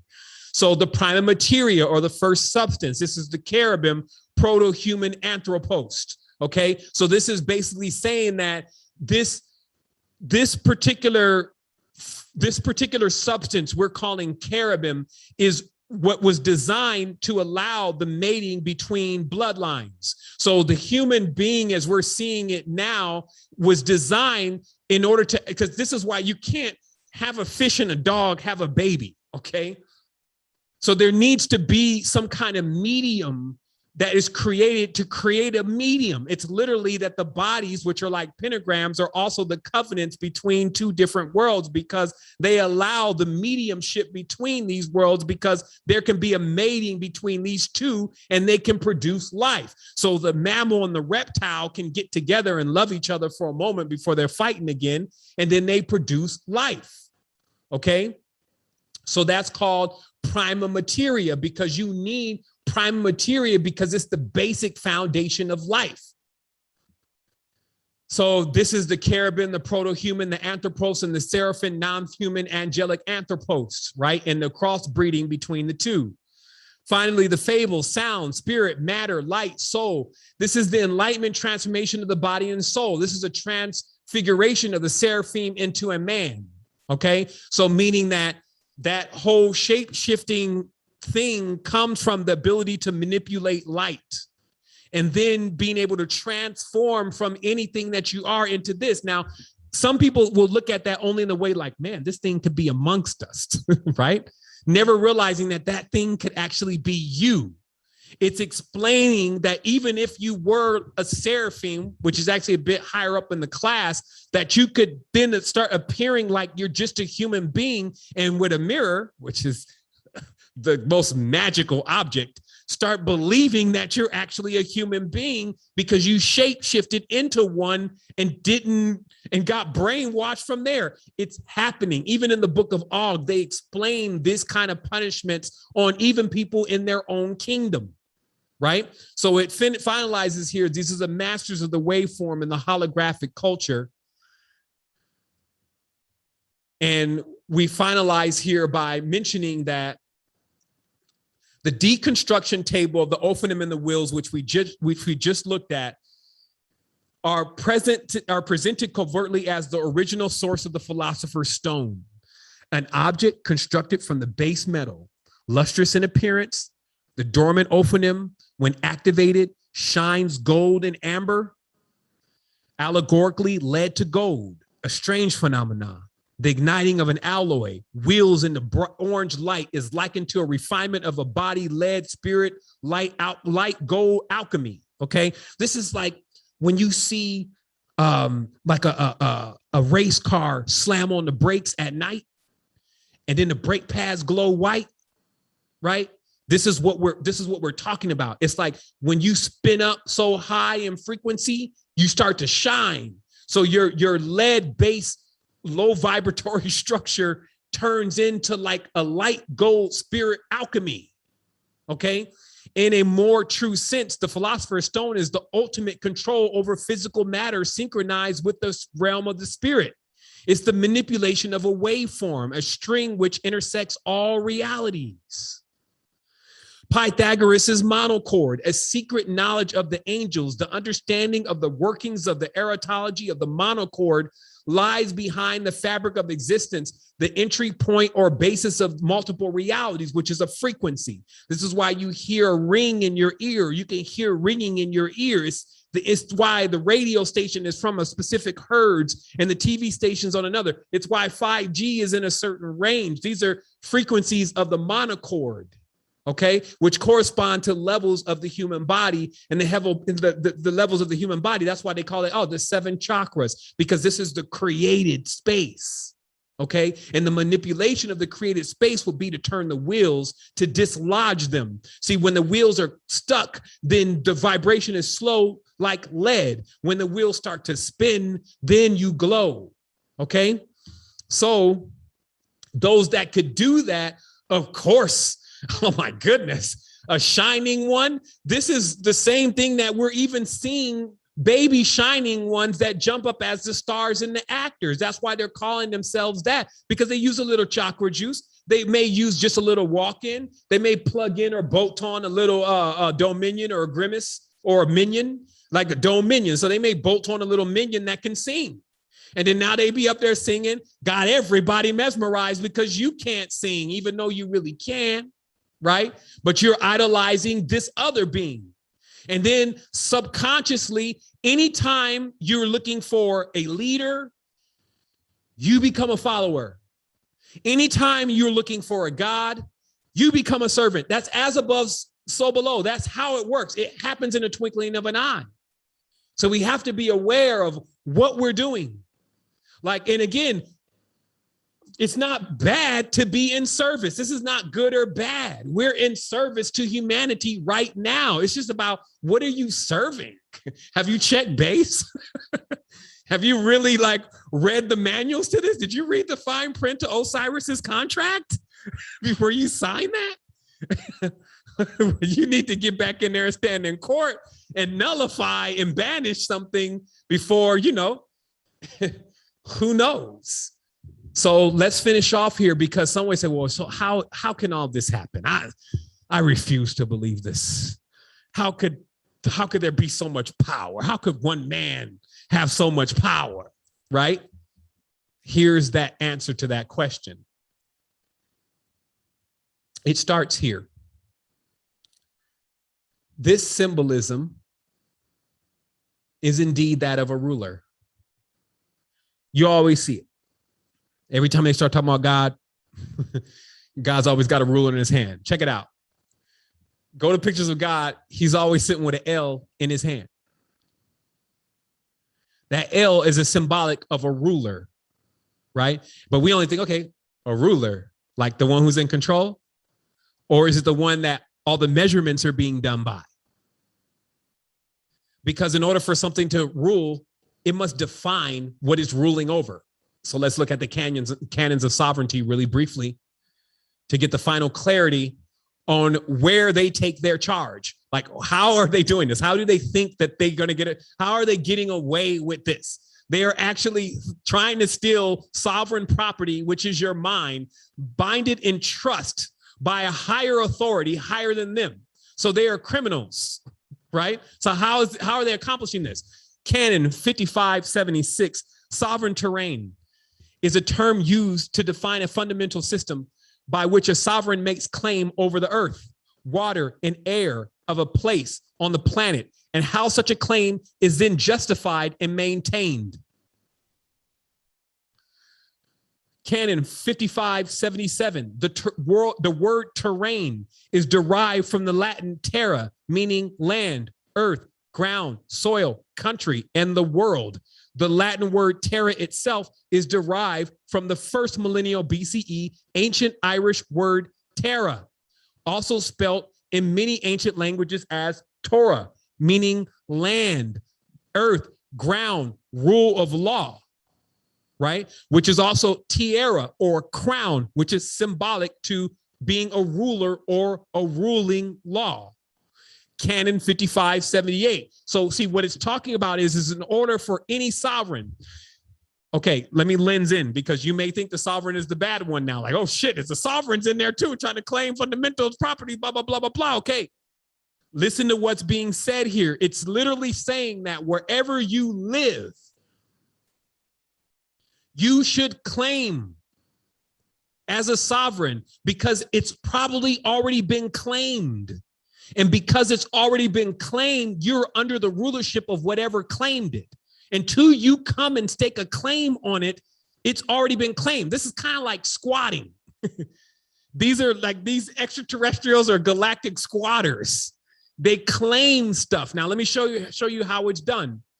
Canon 5578, all systems of claim of sovereign terrain are predicated on the truth that no man or woman can own the physical earth, water, or air except the divine creator. Instead, now remember, there is no creator in other realms, in the unbegotten, but here there is a creator. Okay, so instead, the fictional elements created by men and women may be added within, below, or on top of the earth, water, or air, and therefore claimed as private property. Thus, sovereign terrain depends on claims of fictions. Okay, so it's like make-believe. It's make-believe because, just like the indigenous said, nobody can own the earth. Nobody owns it. You can't like stake a claim over it, but there's a clause there. Who would have thought? Santa Claus is in the contract. The clause is literally, it's saying, I'm just going to want to read it verbatim. Instead, fictional elements created by man and woman may be added within, that's the underworld, below, on top of the water, in the air. So all of that can be claimed if it can be measured.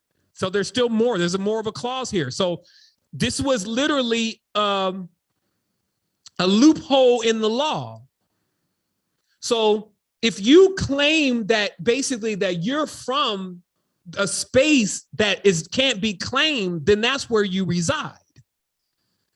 But if you are like, well, I'm in America, or I'm in Texas, or I'm in John Smith's apartment building, or any of that, because that's like, let's say your apartment is in the air, built on top of the earth, it can be claimed. So that's how they stake their claims. It's through fiction. So Canon 5579, there are essentially three systems and layers used to create the fabric of the sovereign terrain, being geography, topography, and demography. Okay, geography is used of the fictional standards of measurements to survey the physical structures of a particular region. And topography is used as a fictional language and culture to name and place and define by certain geography. Demography is the use of the fictional measures and registers of the numbers to count and label people. Political and administrative divisions and their activities according to the particular topography of that place, okay? So it's like, remember as I explained, like, so this ball in the middle of the air right here, because we're moving through hyperdimensional space, has literally moved through every space. So it's not really here. It's gone already. But if in the mind, they can make you think that the air and the ground that you're standing on and all this is static, and they can measure it, they first would have to create a measuring system.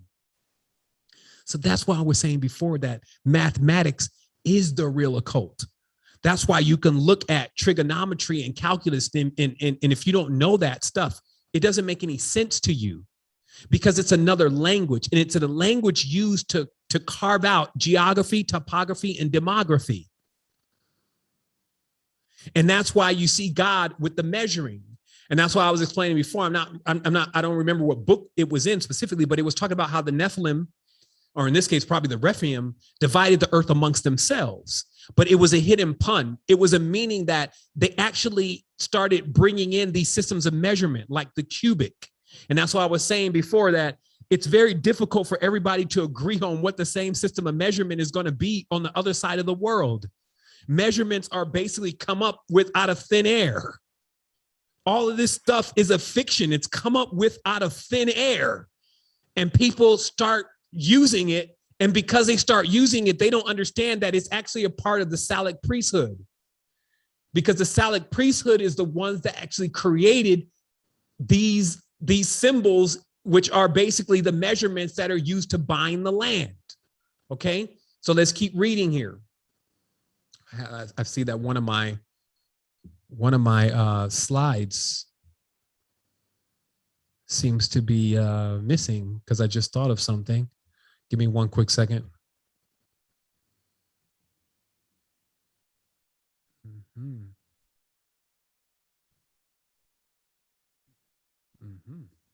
Okay, yeah, one of my slides is missing. I guess I had to get to that later, but it's basically showing the breakdown of the Salic priesthood.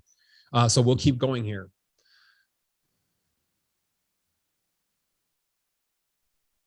Okay, so we're gonna speed through this. We're almost done here.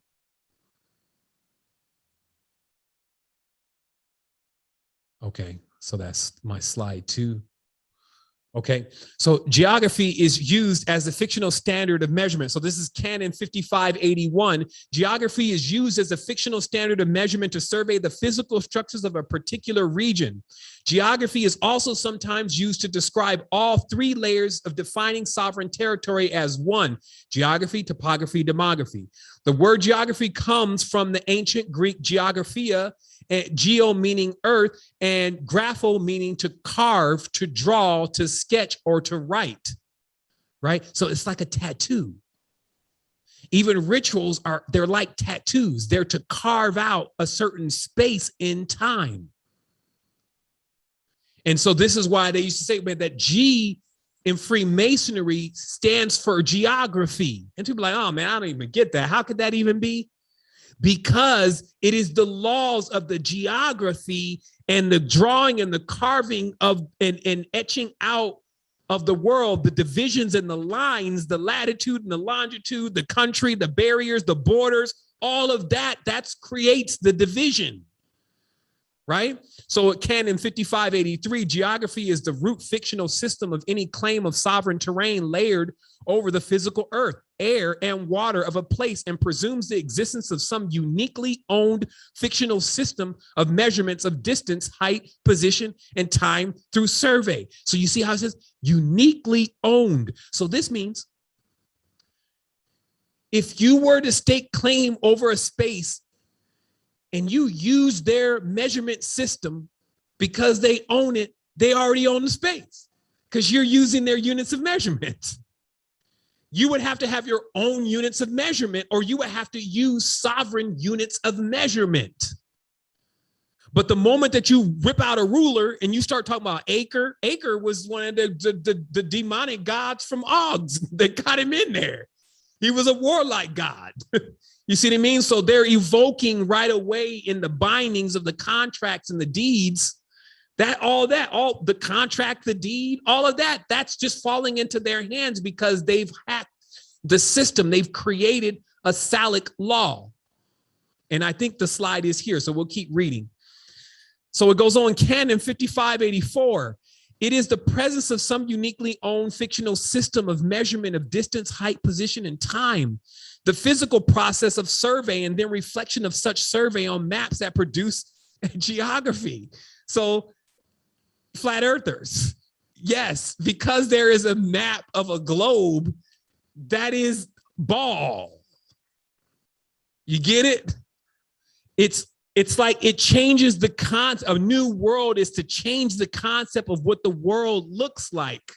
And so when you can introduce this survey of maps in geography and people start agreeing that's where things are. Meanwhile, we're in hyperspace.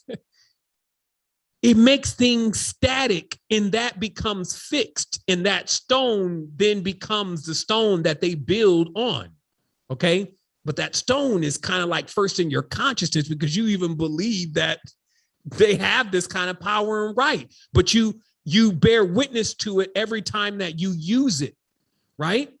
So Canon 5585, by ancient custom and tradition since the first millennium BCE, in accordance with the Holy Terra law, the physical process of survey required to derive a valid geography requires that official visitation of a place by an agent or a representative of the sovereign under the seal, such that the act of visitation and the definition of the geography is undertaken as if the sovereign did perform the act themselves.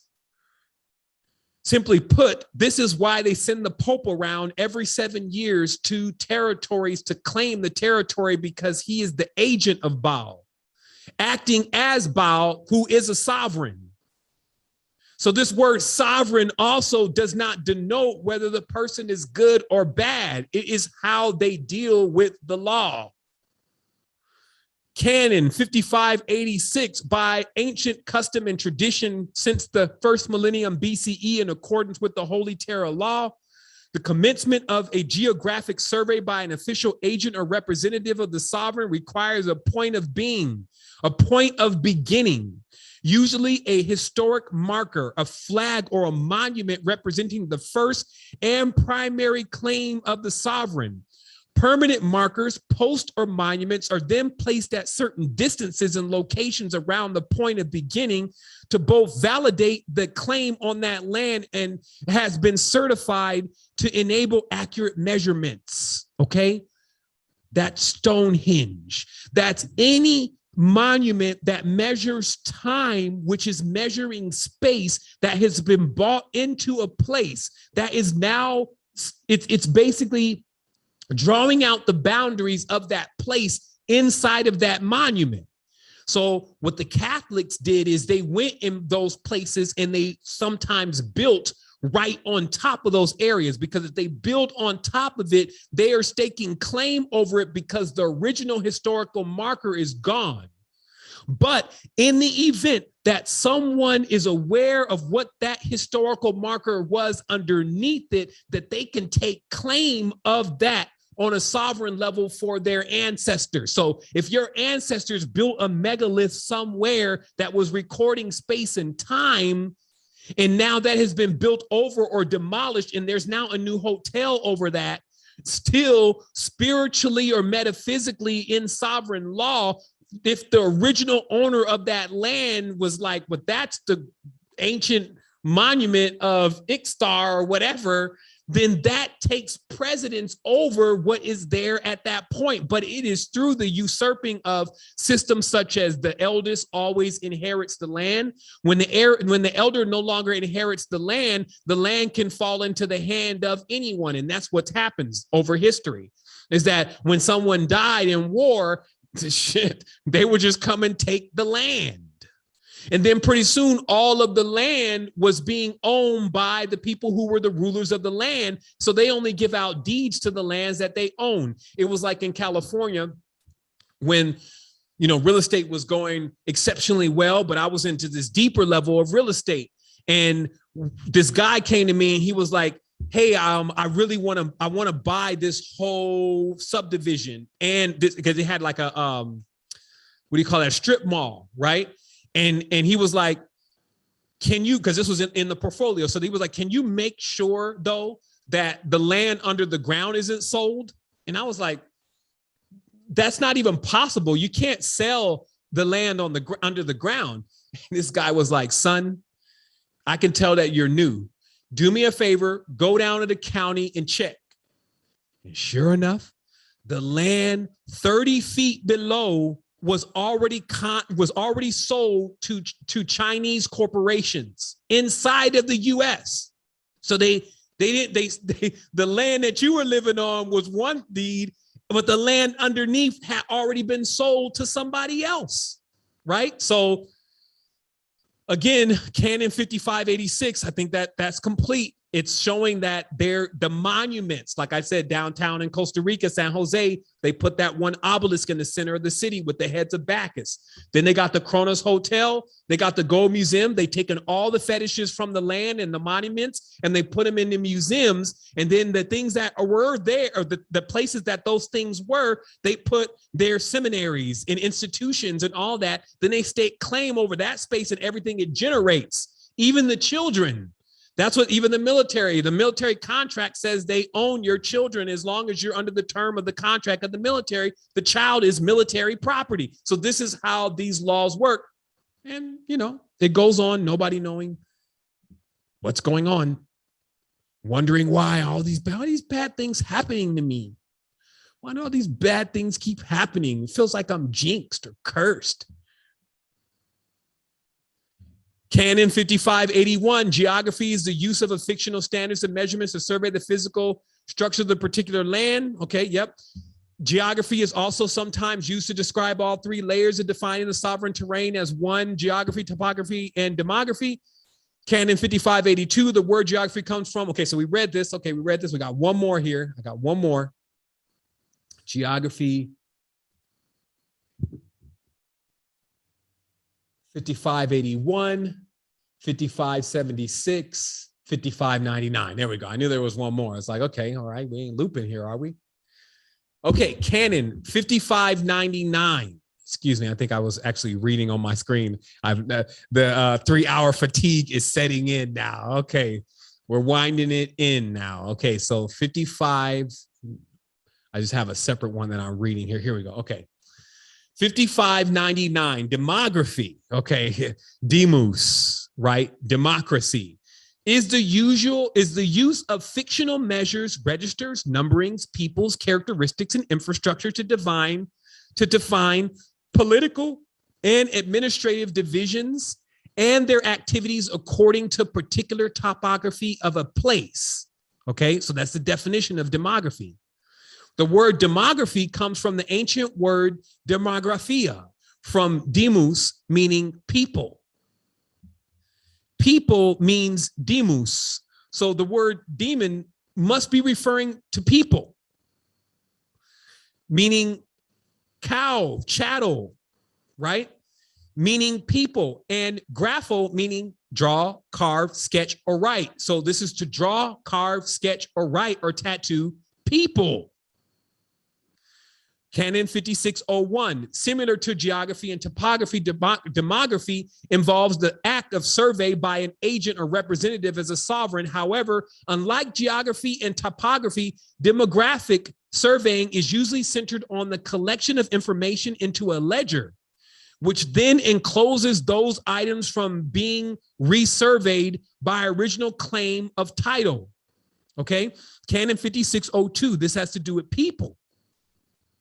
The concept of collecting information into a ledger as being, let me put this up here, 1 second.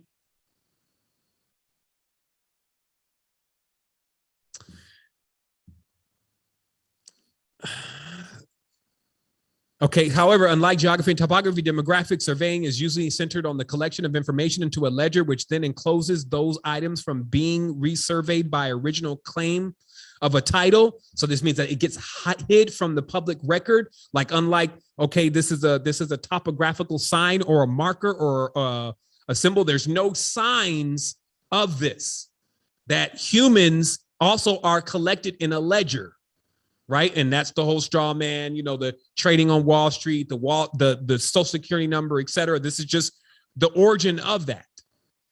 The physical survey was first invented by the Romans through the concept of a census, right? So this is why they count the census through the land. They're not counting that just to know how many people they are. They're counting that to put the people inside of a ledger so that they can stake claim over them in demography. And then it goes on, whereby it was the property owners that had to prove their claim of the right over the property. So meaning you would actually have to claim the right of yourself back over yourself if they claimed you. That's what we talked about when something is lost at sea for 7 years, like you're basically come in, you're on the dock, you're born from this doctor. Then the certificate is created. The certificate is created that is basically indicating that you are on, or you are cargo of a vessel that is out to sea, that has been lost. And then when nobody is claiming you, which the parents are not signing on the birth certificate in the right area to claim you, then you, after 7 years, meaning a 7-year-old child, is then becomes a hidden ward of the state. And from that point, their weight, which is the weight of which they were born, 6 pounds, 5 ounces, whatever, is their value, which is their weight in gold. Okay? So this is the Romans. So whereby it was the property owners that had to prove their claim of right of the property, not the Roman officials who had to visit every farm and village to check the faculties and infrastructure, right? So that's what even the super torch ritual, which is the Olympics, that's that 7-year, or these cycles that they come around, jubilees, the cycles that they come around to check on everything that they own to restate claim over it, right? Canon 5603, these surveys, ledgers are they're also often called rolls. And the first such demographic surveys often focus on the ownership of slaves of the land. His Majesty as seen in the rolls. Totally different book, different authors, different segment of time. So, as we mentioned before, and it's a great space to close this part of the segment, because there's, of course, more to this. We're laying the groundwork of sovereignty to understand what exactly is going on and why it's been thousands of years of people fumbling around occultism, acting like they know what they're talking about, when in actuality, they're most likely serving an entity that does not have their interest in mind. And they will argue with you about this. They will kick and scream about this. They will protect this because more than likely they may be under a contract with the ghost, which again is the thing that breathes life into them. That's why they can be so troll-like, so clone-like at times, being mindless inside of some of these traditions because their mind is gone.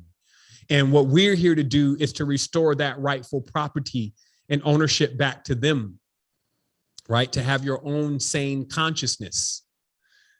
I will say in conclusion, by definition, just to remember, it's the mind.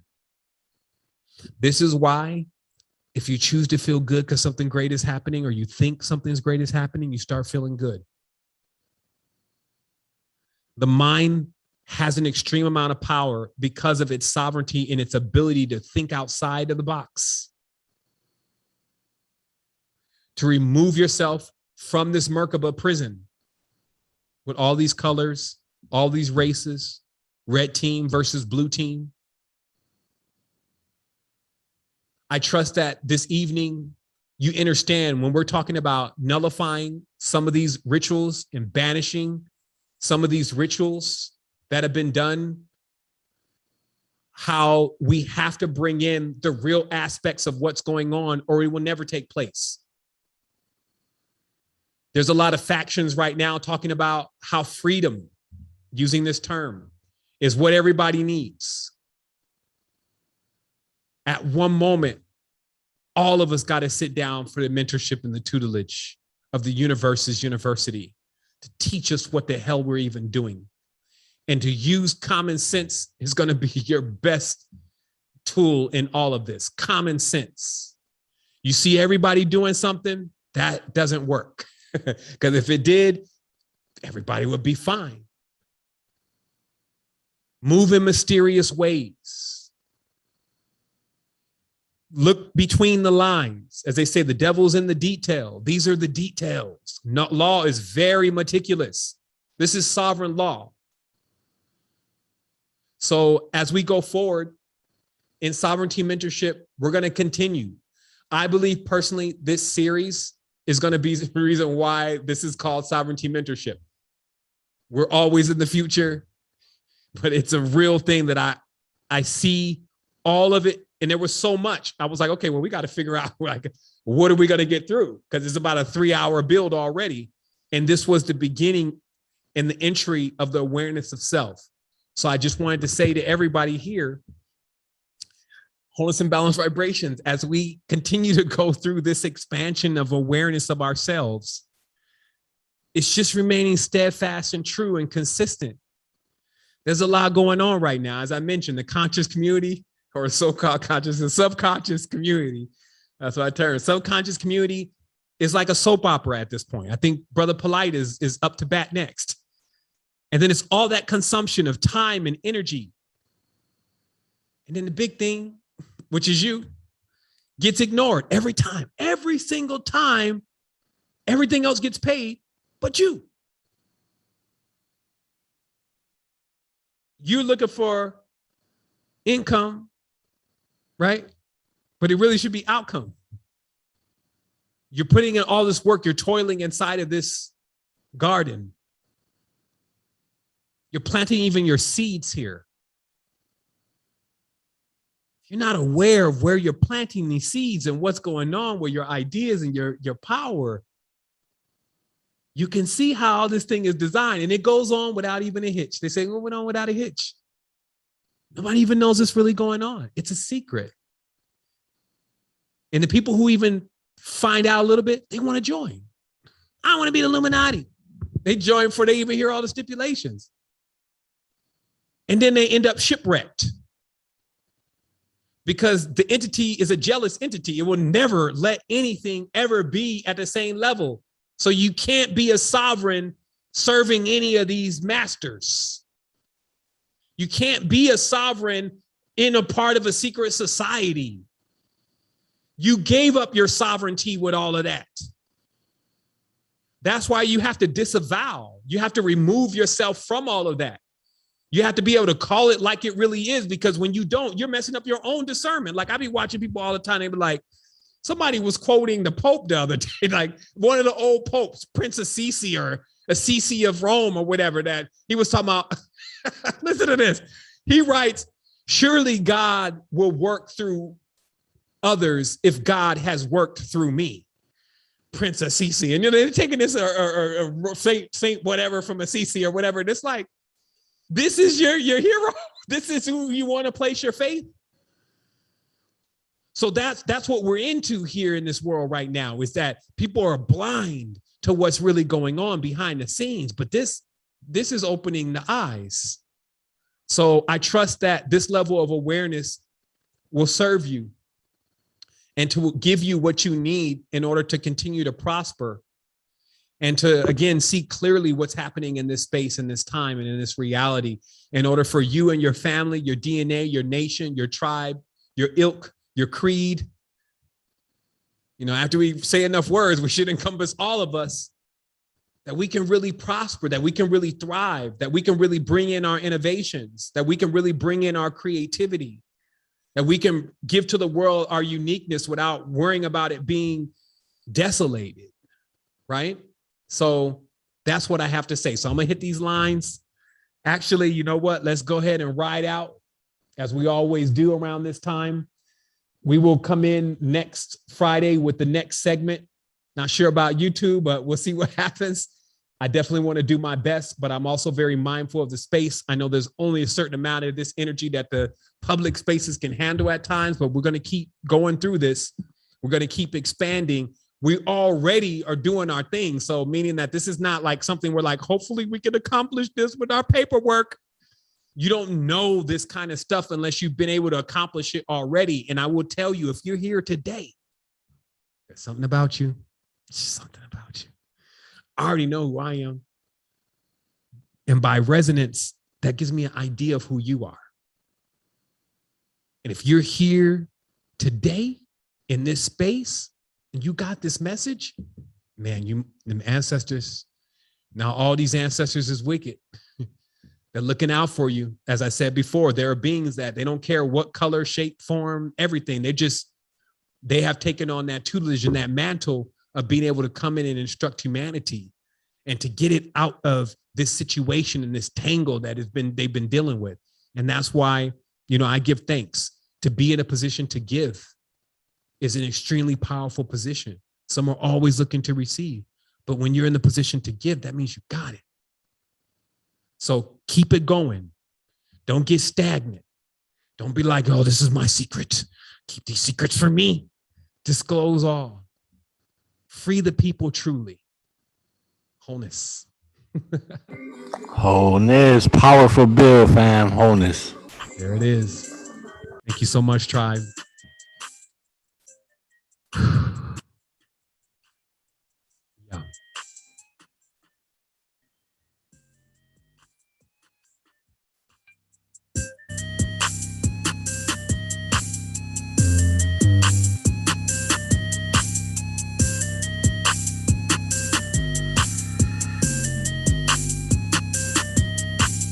Our purpose.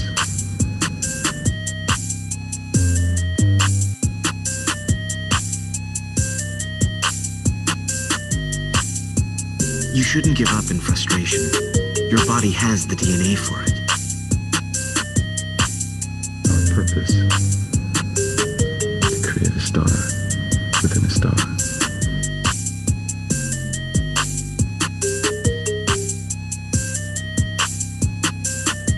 Well, then why can't we see it?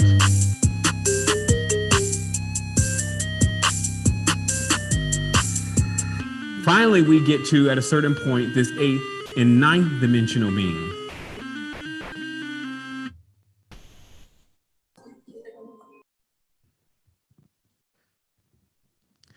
All right, tribe, I'm gonna go ahead and leave it open for those who want to say their wholeness and send tidings across the space. Thank you so much for your presence. I am unmuting the mics. I'm gonna go jump over here on the YouTube side, send love to all the family there. It's been extremely Wholeness. Wholeness. Toda, gracias. Wholeness, fam. Gracias. Wholeness, family. Gracias. Love to everyone. Wholeness. Wholeness. Wholeness, family. Wholeness. Wholeness. Everybody. Wholeness. Wholeness. Always worth every moment. Yeah, wholeness tribe. Y'all have a good night. Wholeness, family. Wholeness. Wholeness. Much love to you. And balanced vibrations. Does anybody ever just like hang out and chat on Fridays, like tribe vibe, like what's up?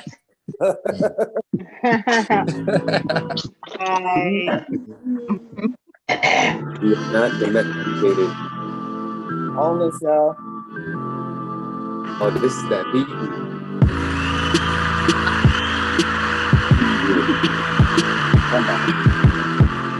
Your awareness may be powerful enough to control your instincts. Your instinct will be to remove your hand from the box.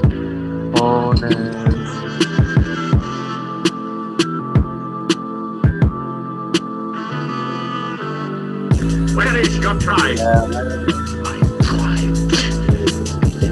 Another planet in another solar system. Even in your lies, some truth slips through. That mythical community you're supposed to come from, Fort Wayne. Occult. Unconsciously, you chose a name that was belligerent. Where were you nurtured?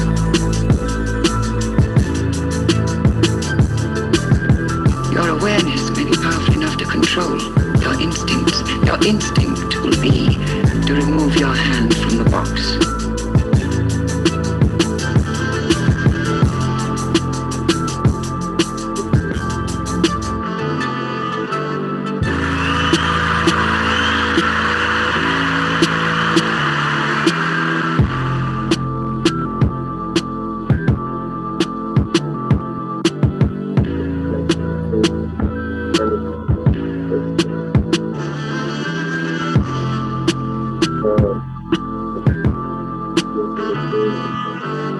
Time changes space. This flat ground we're standing on could have been at the bottom of the sea a million years ago. And a million years from now, it could be the interior of a huge mountain.